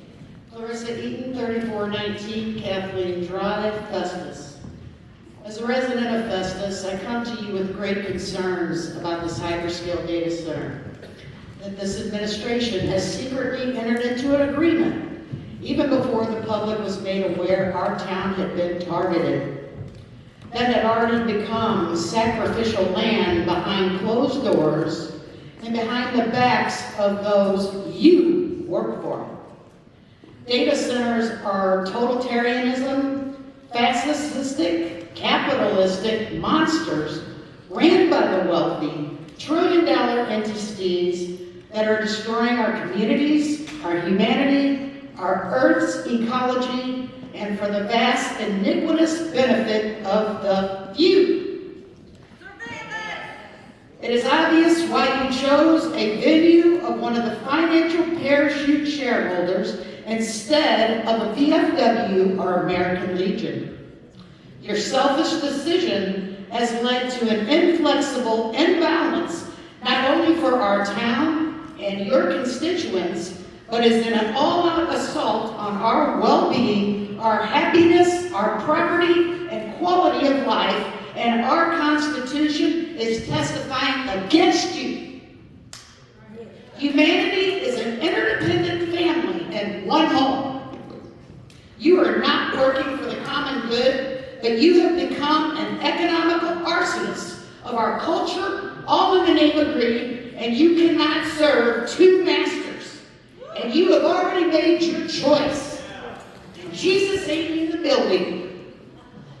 You are not working for the common good, but have become, maybe I already said that. It is obvious that this council has been operating in bad faith and that you are not committed to our trust and do not work for us. But again, a small few who stands to gain billions of dollars, and you are more than willing to watch it burn. Just as we are more than willing and determined to terminate our agreements with you as our elected officials who have turned this town into a sacrificial land overnight and in hyperspeed and in the darkness. This business model is all wrong. This $100 billion industry needs to be heavily taxed each and every year with minimal abatements, and you need to immediately rescind the NDAs you so foolishly granted them that would essentially lock you out and us out of this dastardly decision you have to sneak around to get done. Instead, you were lured by the financial carrot that CRG, a baby of worldwide technology, a $1 trillion industry, Personal gain, too. because they have figured out just how to prey upon rural communities by means of greed, lax restrictions, and with the people's own government, while at the same time undermining the people you work for, at least for now. We have already seen the destruction from other communities whose leaders also were enticed and carefully targeted and bought their way in with those that were also trusted to lead. Still, you learned nothing. The self-serving collusion is depleting our natural resources, our clean air, our water, our property values that we have invested in. And now the whole country is under siege by worldwide technology. You have constructed our future enslavement, forcing us to create an infrastructure so large and forcing us to consent to billionaires who will depend on government bailouts for its survival while gaining trillion-dollar profits. This bad business decision is nothing more than an arbitrary land disposal of our properties, our water, electric, health of our citizens, and aquifer collapse, and have taken hostage of all of us our right to life, liberty, and pursuit of happiness, which is also in opposition to our constitutional rights. You all are hereby officially on notice for that grave mistake, because we are coming after you with hyper speed, because we did not forget and we will not forgive. Expect us. We are Festus, and you're about to meet us.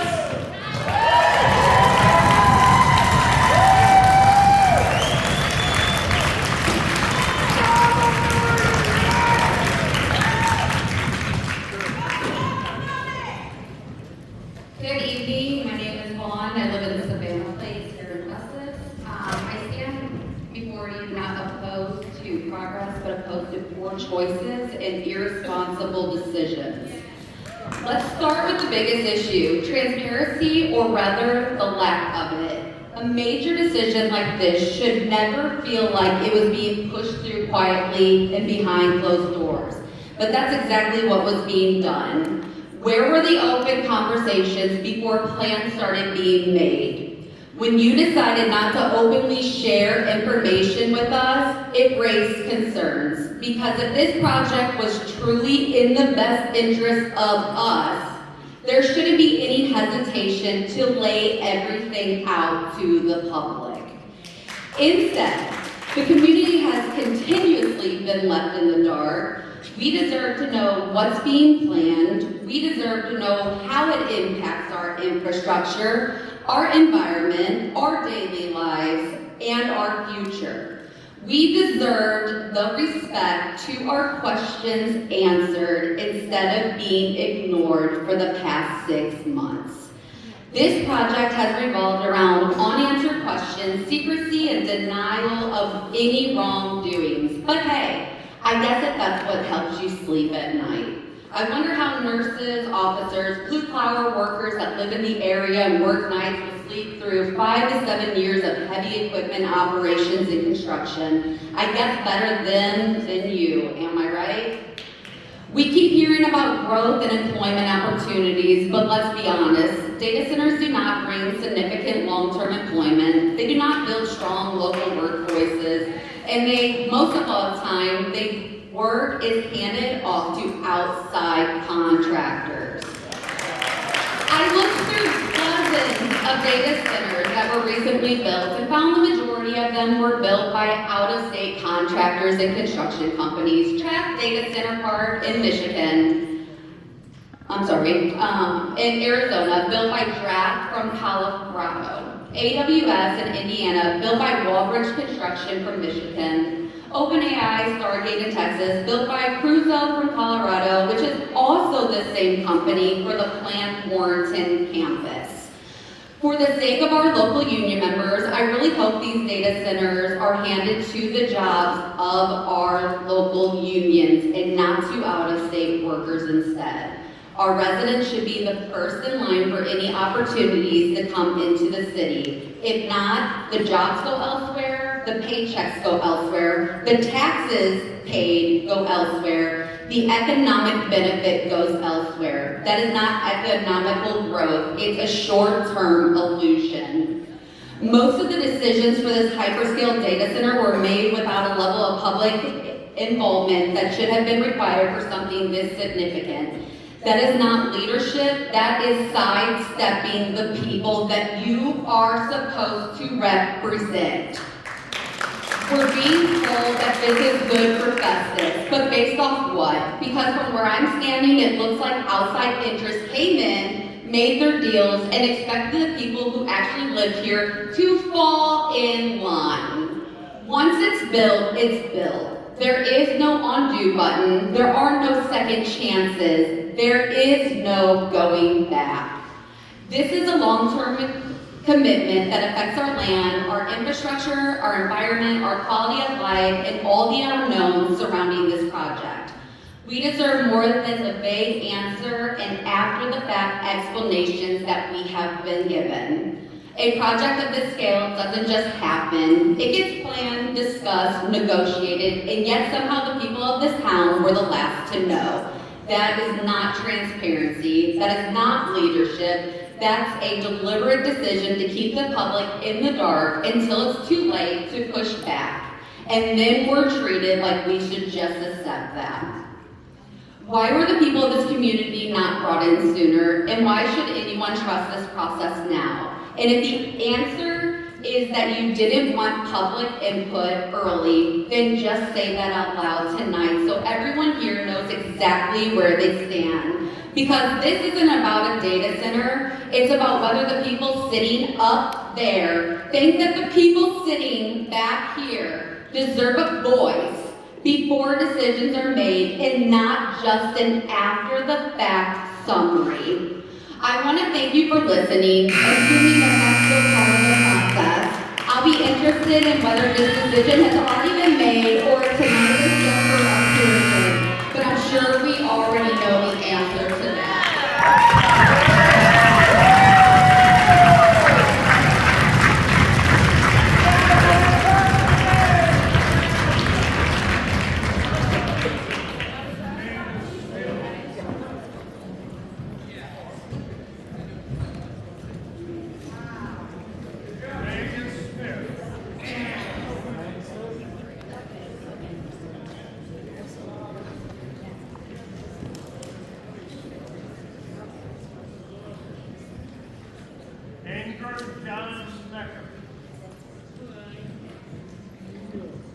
Thank you so much.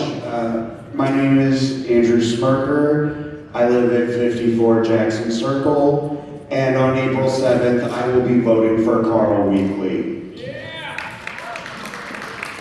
My grandfather, Donald Hamble, died from cancer due to toxic exposure while working at PBG when I was 4 years old. I remember me and my older cousin playing with the automatic recline on his in-home hospital bed, not knowing the reality that lied ahead. I bring up this painful memory because we know around here from PBG, from Doe Run, that the public never finds out what is really going on until 30 years later. You can show your slides, you can say we're only 50 people, but you cannot convince me to forget that I never knew who my grandpa was. This deal is worth a lot of money, but the city's not hurting for money. We're in the black. We have leverage. So why are we taking the first deal? Why are we not negotiating? The people know why. And what is the end product after all? Data? I mean, it would be one thing if these resources were being used to produce steel columns that go inside a building. But I bet if I gave you the opportunity to explain how data works, why it's valued, what it even is, I bet you could not even do it. I owe it to my grandfather to appeal to this council one last time to vote this project down, or for at least a 6-month moratorium or more. The appropriate due diligence has not been implemented, and in my opinion, it has been strategically avoided, masterfully so. If you vote to give this land away over the bodies of the workers who are buried in our cemeteries, we will be forced to vote you out, all of you. I will also be forced to support the recall of any city representative. It has been a long fight already, but I'm not tired at all. We will vote you out, we will recall you, and we will take this to court. Thank you very much.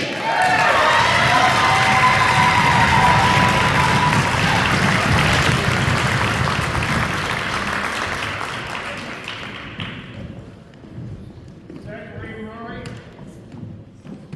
And after Mr. Murray will be Christopher Reindeck.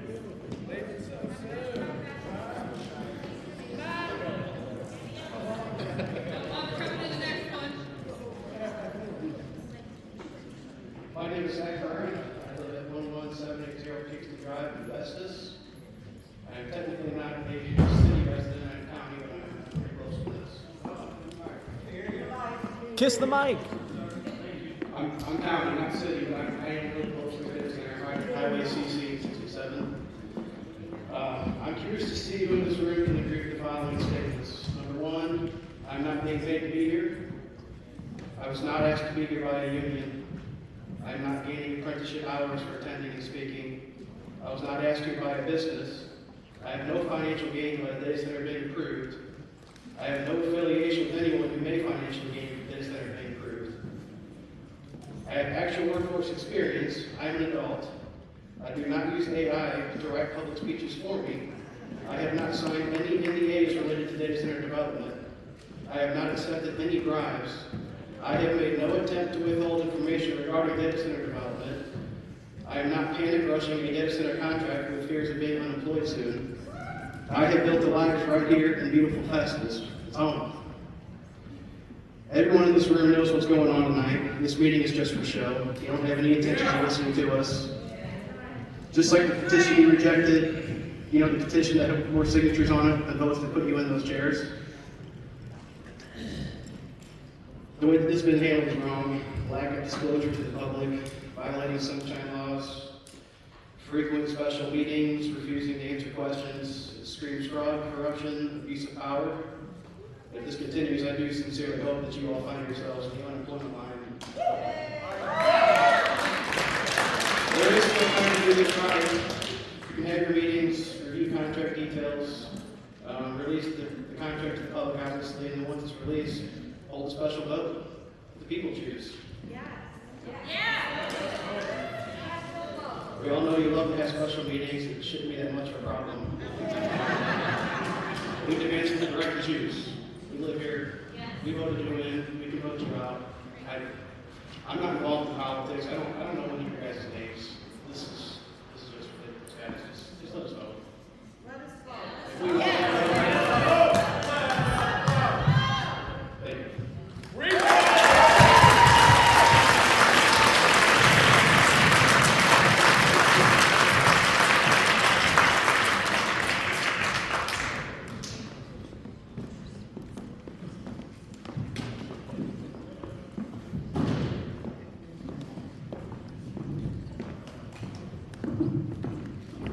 Hello, my name is Chris Reinick.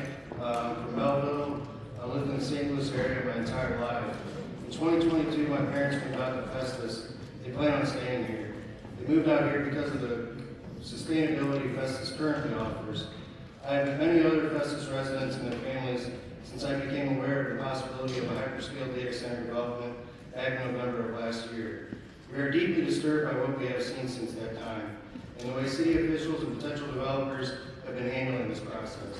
We have seen negligence, ignorance, irresponsibility, unaccountability, favorable representation for outside interests, blatant misrepresentation for residents. We've seen our concerns be brushed off and deflected. We've even seen very insulting remarks from Festus officials. Despite what many supporters are claiming and still are claiming, James O'Mara, Ameren, Missouri's manager of economic development, has clarified just last month that all Ameren customers, including residential customers, pay for expanding the grid by building new power plants through rate increases under SB 4. And that may be needed to accommodate these large load customers. This was said during a meeting that St. Louis officials had with officials from Ameren to better understand the implications of hyperscale data center developments and how they would affect our utilities. Are new power plants inevitable when we are seeing so many of these types of developments trying to be forced through across Ameren, Missouri service area? Have Festus officials had any meetings with officials from our utility providers to clarify such things for us? If not, I ask that you do before taking any further steps in this process. Many supporters have also claimed that these developments to lower taxes for residents. There's no current bill that has passed, and these claims should hold no value. In fact, dropping this on top of neighborhoods, when many of these families are offered no way out, that alone should be a primary focus of this council.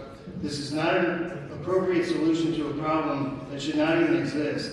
It makes absolutely no sense to move forward with the development of this magnitude in any rushed fashion. There's a small group of people who stand to benefit from rushing this project forward. Every single person in this room stands to benefit from a much more calculated and responsible approach by not moving forward with this proposal without more long-term research, specifically in-state research, to see how these developments actually affect Missouri residents under current state regulations or the lack thereof. And most importantly, more community involvement when considering this project. Please ask yourself who you are supposed to represent. Everyone in here who is a resident, or the small group of people you have been, and who are not even Festus residents. It is concerning to me to see the statement from the mayor highlight only one of the many aspects of this proposed development. The only text that was emboldened in the statement put out Friday had a $sign in front of it. Literally.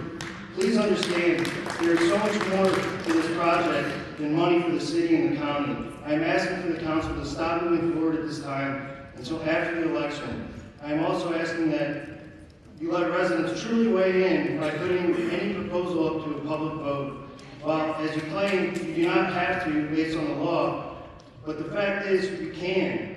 If you want to represent the will of the people, and not only the small group whose will you have been, you will do these things. Please consider the people here.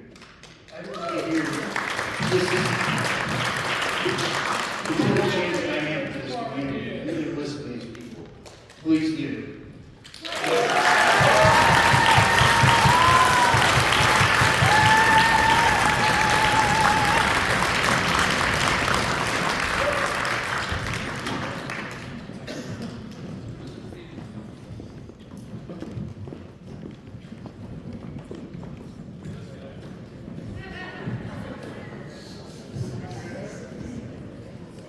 Mayor Richards, and distinguished members of the council and honorable staff members. My name is Tim Breaker. I live in Washington, Missouri. I work in the 15-county region we call the St. Louis metropolitan area. Thank you for the opportunity to speak today. My name is Tim Breaker, Senior Policy Director of Greater St. Louis Incorporated. We represent the unified voice of the businesses in the St. Louis metro region and strongly support the proposed data center development here in Festus.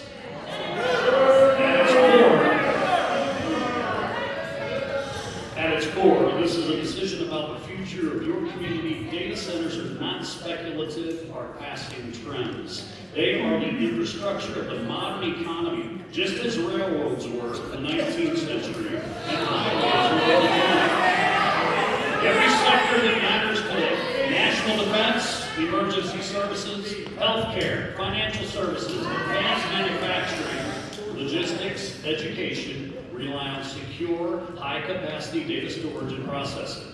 Communities that host this infrastructure become essential nodes in that system. For Festus, this represents a significant opportunity on multiple fronts. First, fiscal strength. Data centers are high-value, capital-intensive investments that generate substantial property tax revenue with relatively low demand on public services. Unlike other forms of development, they do not strain school systems, public safety, or infrastructure in the same way residential growth can. That means a stronger tax base to support your priorities, whether that's public safety, infrastructure improvements, or quality of life investments without overburdening existing residents. Secondly, economic positioning. Landing a data center signals to the broader market that Festus is open for business in the industry of the future. These projects often serve as anchors, attracting related investment, technology firms, suppliers, and service providers. It puts your city on the map for site selectors and investors who are looking for communities that understand where the economy is headed. Third, job creation, both direct and indirect.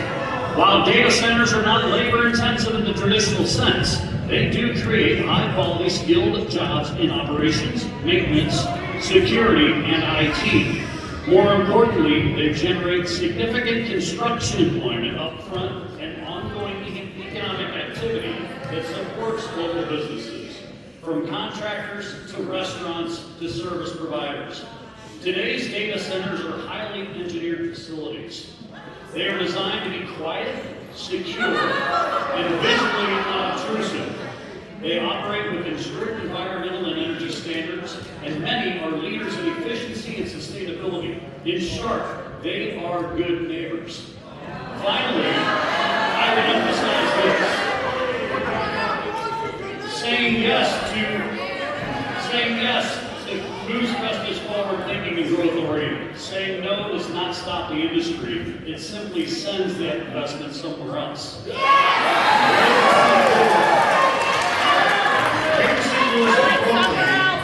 deeply in the potential of communities like Festus to lead in the next chapter of economic growth. This project aligns with that vision. It strengthens your tax base, enhances your economic profile, and connects your city to the digital backbone of the modern world. We encourage you to move forward with confidence and support this development. Thank you for your time, your leadership, and your patience. God bless you all.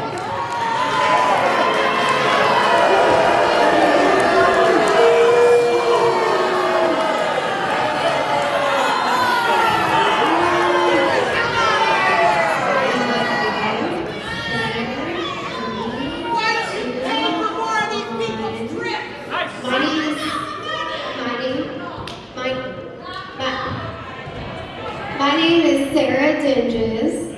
I live at 503 Skyview Terrace in Festus, Missouri. I'm a school counselor, so hi. I love my job. You know, I do this. Oh, pardon me. Can I help you? Did you? Oh, is there a problem? Okay, well, I'm going to address this because one of my big things is conflict resolution. And so, is there a problem? I don't care. Is there a problem? Okay, well, so this is the thing. I work with high school students. Period. And it is really difficult to have constructive conversation without ground rules. And the first one is, we really should be respectful of each other. So with that being said, I have 3 minutes and 40 seconds, and I just have some questions to ask. And I'd like to address it to the City Council. So thank you for your respect and your time. All right, so first I want to thank you guys and acknowledge you that, look, we came here, it took a minute, but you guys opened it up to this facility where we can all sit, have conversation, maybe, and, you know, that takes guts to be able to move from a safe place to maybe something that isn't as secure as the City Hall. So thank you guys. I also want to thank you guys for your stated commitment of trying to get this right. Like, that's awesome. Because this big project could bring in billions of dollars. Now, that's not what I'm here to talk about, okay? You see the color I'm wearing, so respect. But this is the thing. I'm not here to talk for or against a data center. I think we all are pretty clear on our standpoints on that. You guys have heard a ton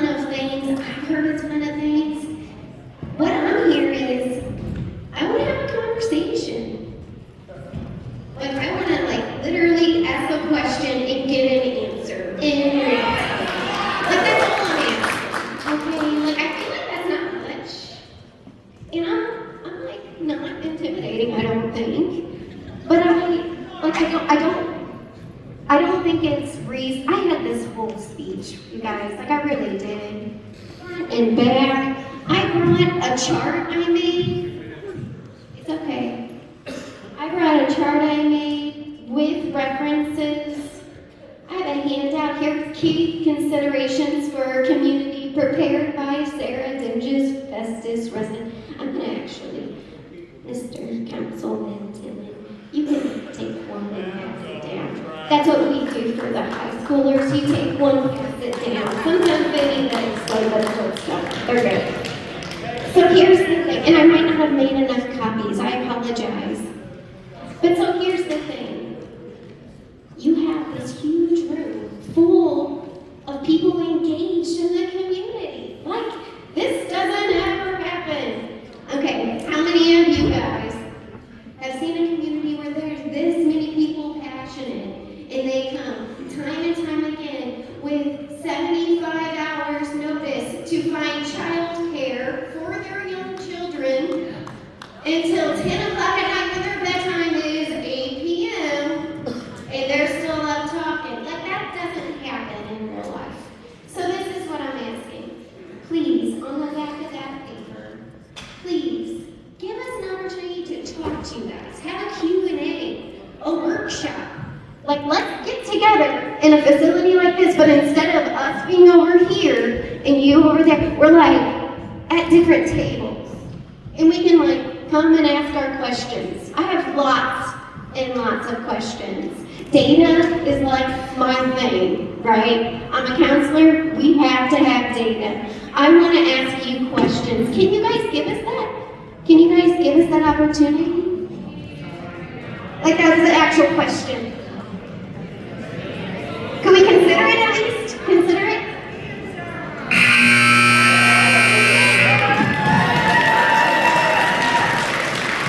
Hey, that was a good question!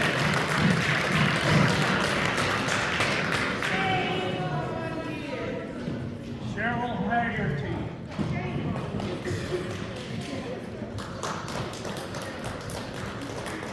It's about halfway. You get through it. Kiss the microphone!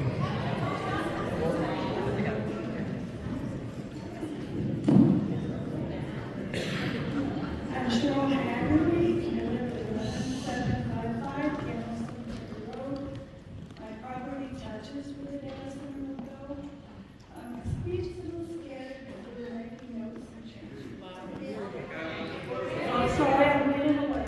Sorry.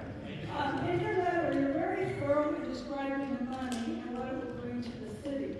But I didn't see that you addressed the concerns or listened to the Festus residents. This is about the Festus residents, not the county, not Arnold, not St. Louis. The residents repeatedly have asked about health and environmental concerns, but from what I saw, these were not addressed. These were addressed in a vague way, no facts. Safety measures for the residents should be a high priority, not a vague response. These should be addressed prior to your approval of a contract. I work for the federal government as an assistant chief financial officer working with policy and national contracts. I am concerned on how ultra-fast the contract is done. Why are we not seeing the full contract or the details of the contract? There should be full transparency. There should be questions answered, like about noise, light, air, before a contract is considered. I don't want a vague answer that would meet the standards of the city or the state. It should be explicit before any decision. I deserve to know that. I plan to go through the questions that I have on noise, air, and light, but that will take time and everybody knows what these questions are. I don't want to move. I have lived at my location for almost 34 years, and I didn't get asked to be put in an industrial site. You did that. I'm concerned about health and ecological issues. I can't buy another house comparable to what I have now. I'd also like to know what happens to the complaint requests for studies and investigations that were required prior to approval of a hyperscale center. I was told by a PNC member that testing or studies would be done, but apparently that's not true unless you plan to do those after you approve the center have 2 town hall meetings where we can ask questions and answers, and someone actually answers the questions and explains, like we were told would happen prior to any approval. You need to keep your word. You had question and answer meetings with the business stakeholders, and they were allowed to ask questions. There now needs to be town hall meetings with the rest of the stakeholders, the residents of Festus. I am basically tired of the council and people that don't live here telling me what's good for me. Ask me and listen to me. And against the hyperscale data center as not the right location. But the city council has been thinking about not only money a hyperscale would bring in, but also thought about the residents. We have found property that was not next to large concentrations of homes and subdivisions. A residential area is not the place to put a hyperscale data center. Thank you.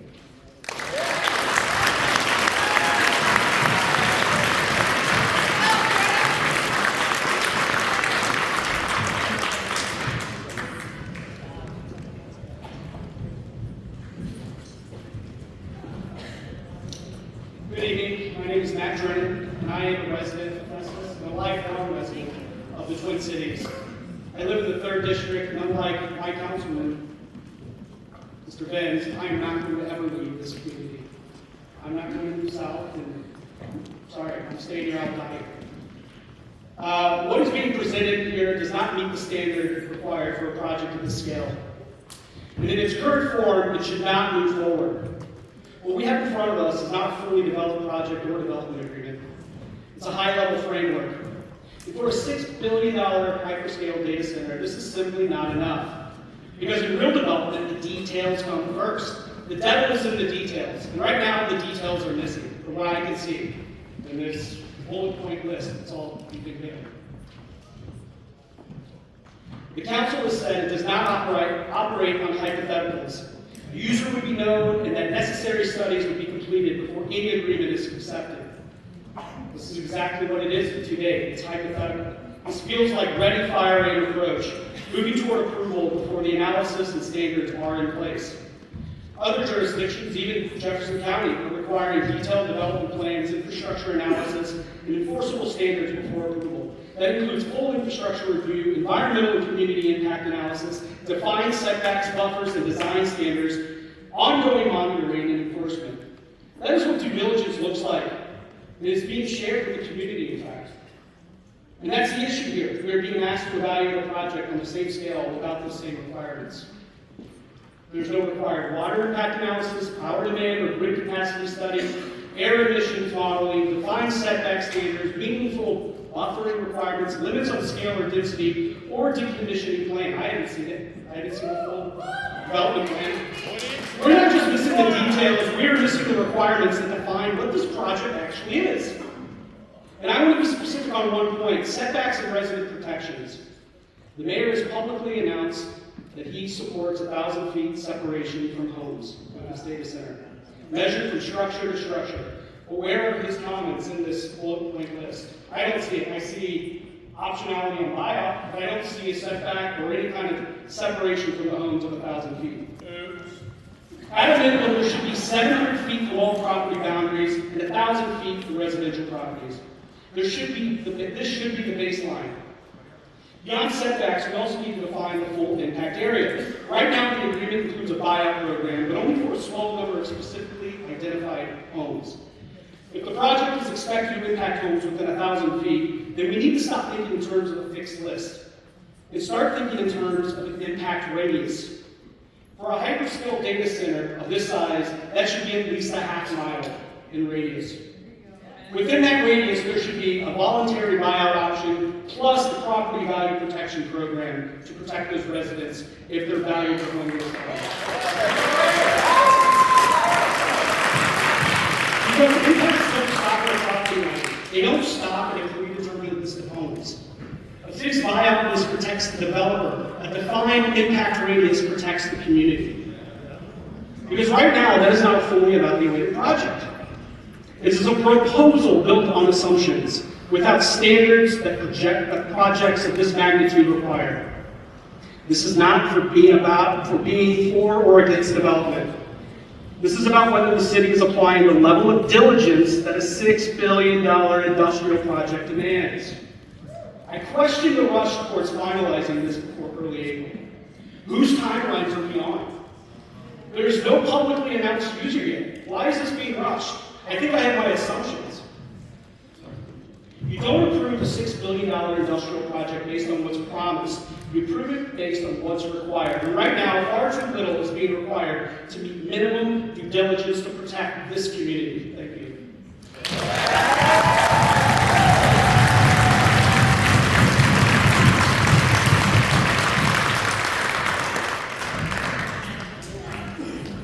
Jesse Shepherd.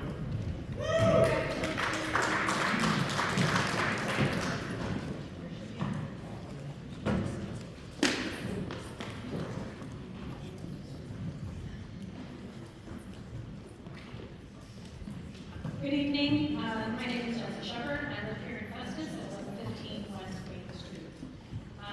First of all, I just handed you all some information from the Missouri Rural Crisis Center on data centers. We already know that the council has spent a lot of time talking with data center experts, and I ask that each of you take the time to contact James Gordon with the Missouri Rural Crisis Center and have an honest conversation with an expert who opposes data centers.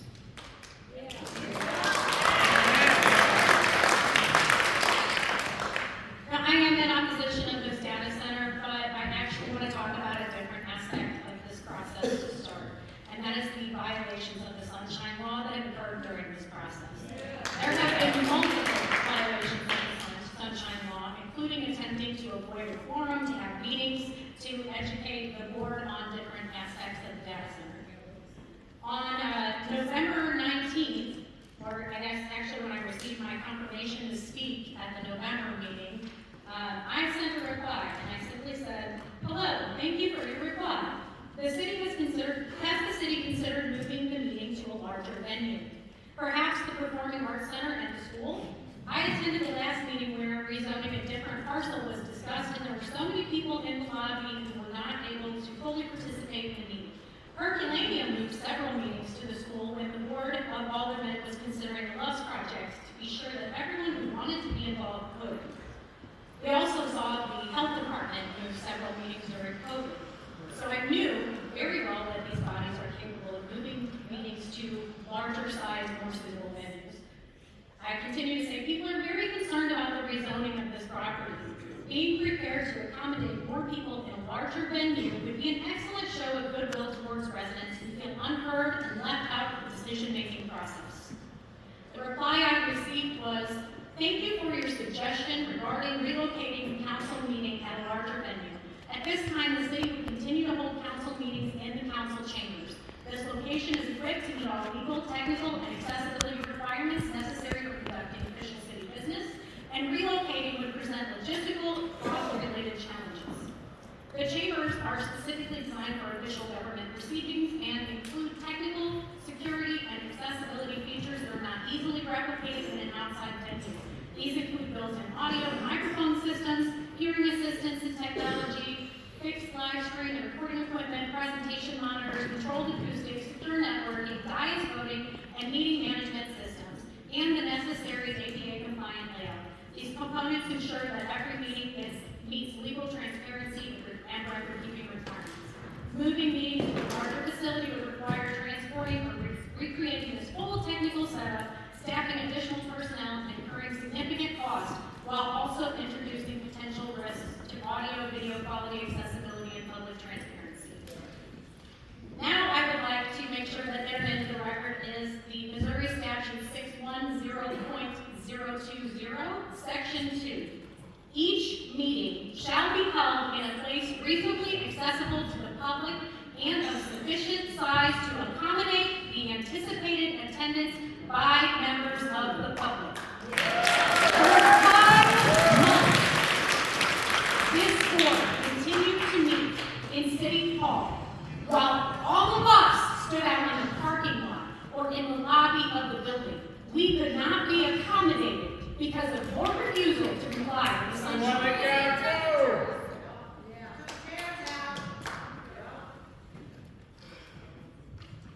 Now, Friday regulation states that the Port Authority will oversee property tax abatement for the data center, and I would like to request that if this project moves forward, Derek Good should be required to abstain from any vote or negotiation.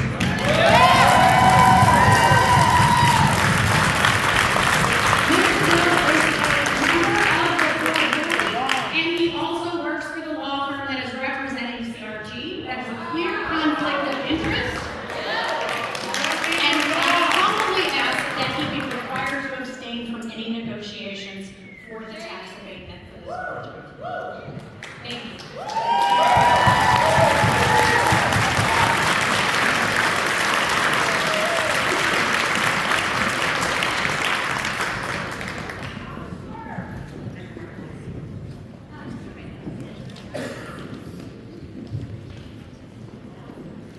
Good evening, Mayor and council members. My name is Mackenzie Merriman. I live at 11530 10 Point Lane. You've heard my mom talking about my future. Now it's time to hear about it for me. I have lived in Festus my entire 22 years of life. I used to be able to say I was proud to be from here until last year when the shiftiness stopped from all of you came to light. The whole purpose of living in Festus is to get the small town feel. If this data center is built, I don't know if I want to continue to live here as I'm worried what it could cause my future to look like. The likelihood that I take over my parents' dream home that withstands generations. We currently have 4 in one home from the ages of 75 to 4. I am worried that Festus will not be a safe environment to raise children in. Between the air, water, sound, and ground pollution, I'm worried what my health and my future children's health will look like.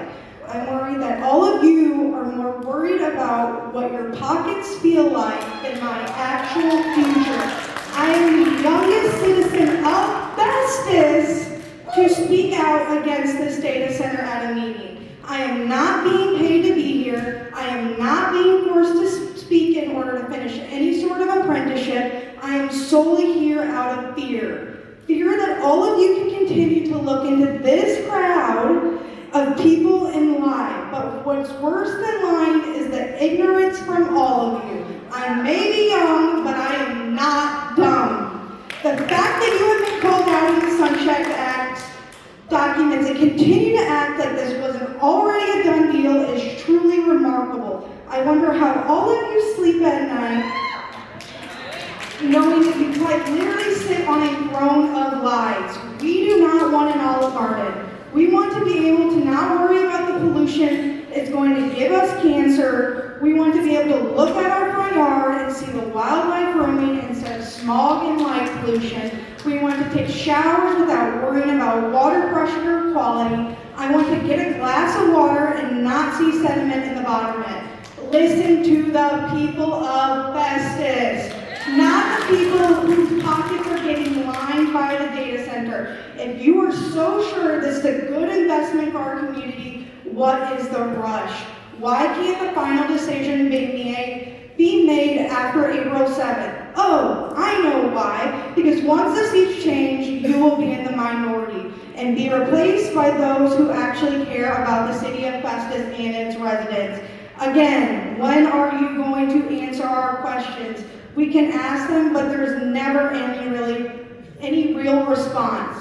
We know you didn't sign NDAs, so what's the holdup? Scared you'll have to tell the truth and data centers aren't as good as you claim? I've taken enough of the people's time, but let me finish with this. It's time to wake up.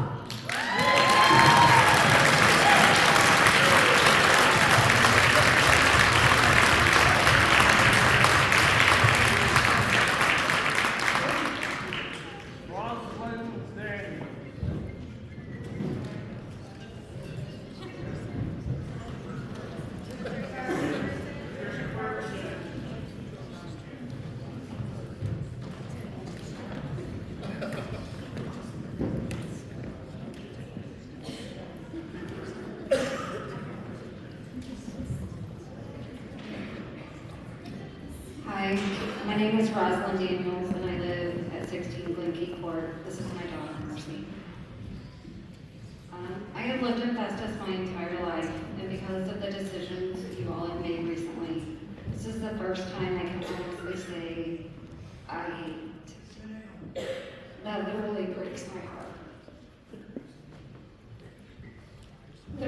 many people, my sister that has even moved away and totally look at Festus, it's freaking Festus, that's why we're staying there.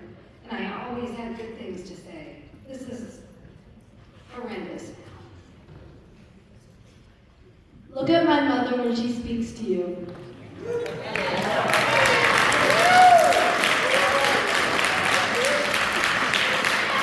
I don't know if I'm ever going to get the chance to ask questions about the buyout other than right now, and I know I might not get answers right now, but I'm going to ask anyway since I'm one of those homes.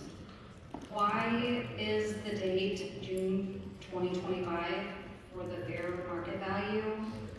I looked and there's a $32,000 difference right now.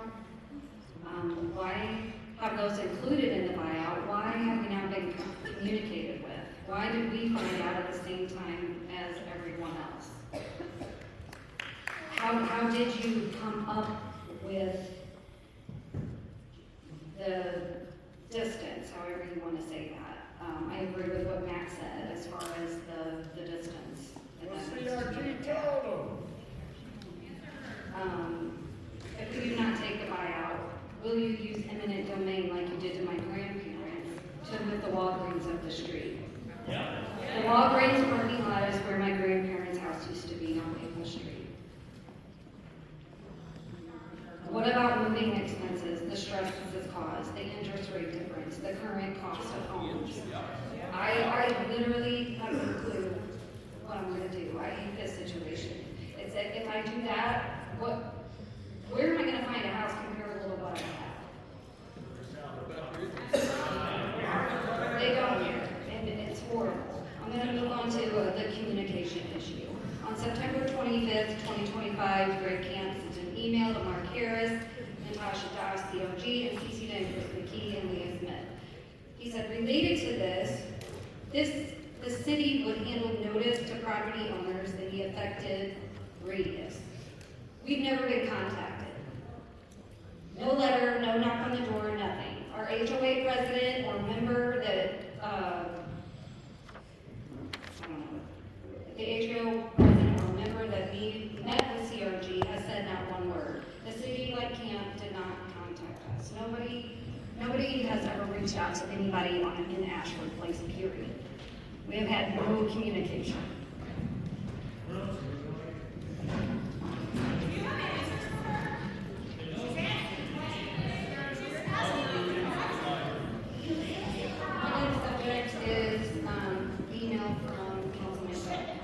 I reached out to him prior to the P&Z meeting back in November. And this is when he did answer, which he was the only one that answered. I do appreciate that, I said that before. But everything, I have screenshots here of what the process was that Chief detailed.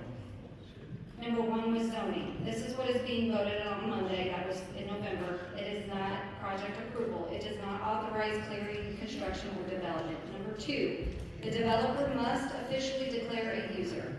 Right now, no company has been declared, no data center proposal exists. Who is the end user? Is there an end user? Are we just gonna find out once it happens? My point is that was step number 2. Number 3 says 2 mandatory public open houses.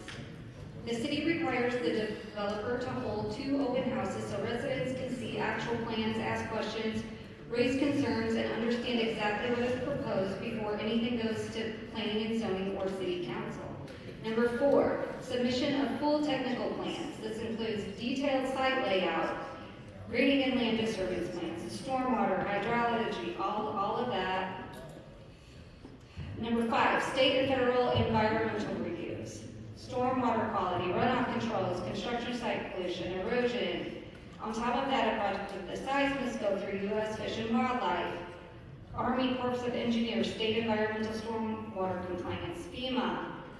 Has any of that been done? Because I'm pretty sure that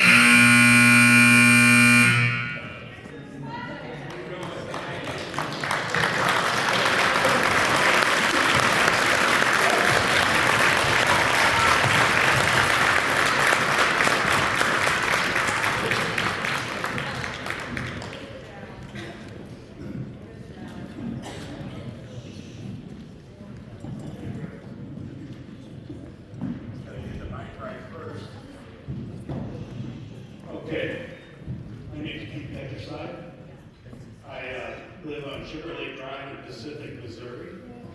And you all have a copy of this. So thank you for listening to us.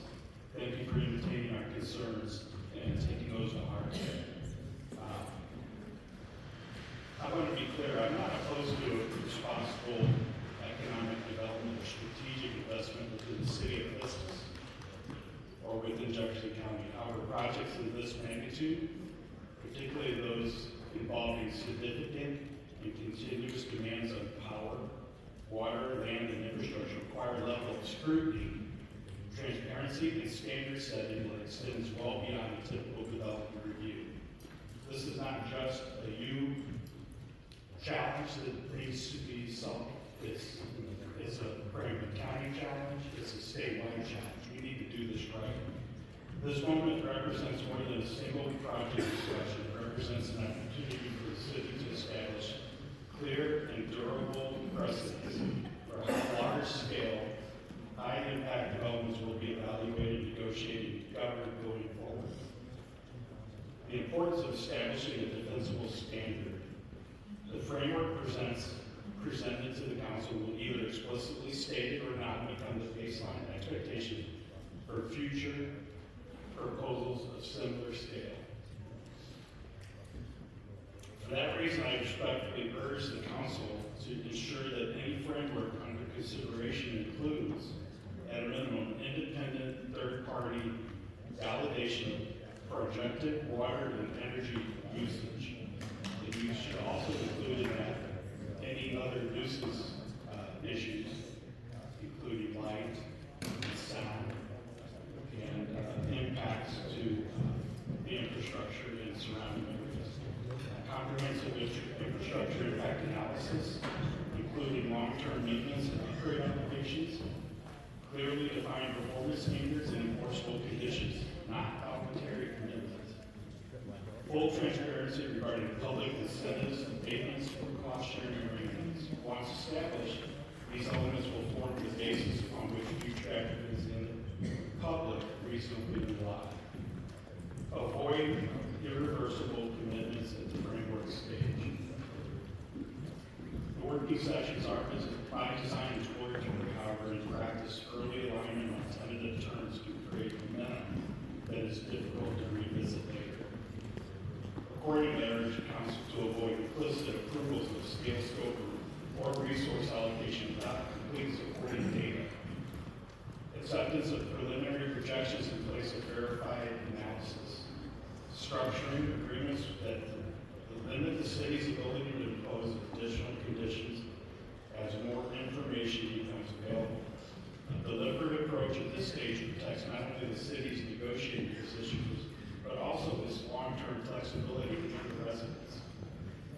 Infrastructure, resource allocation, and community impact. Developments of this type often present unique challenges, including high continuous electrical demand and potential regional grid implications, significant water consumption, particularly in cooling processes, increased burden on transportation networks and emergency services, long-term land use compatibility with surrounding residential and agricultural areas. These are not abstract concerns, they are measurable material impacts that should be fully understood and addressed before the framework advances. The need for measurable and enforceable conditions. If the city chooses to move forward, it is critical that any future agreement include binding commitments tied to specific performance metrics. Clearly defined penalties or remedies for non-compliance with defined timelines. Requirements for ongoing monitoring and public reporting should be required. Without enforceability, even well-mentioned or well-intentioned frameworks risk becoming aspirational rather than protective. A precedent that reflects balanced governance. The city of Festus has an opportunity to demonstrate a model governance that is pro-growth, business-friendly, forward-looking, that includes rigor, transparency, and responsibility.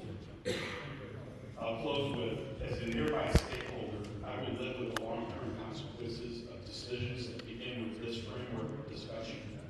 For that reason, I respectfully ask the council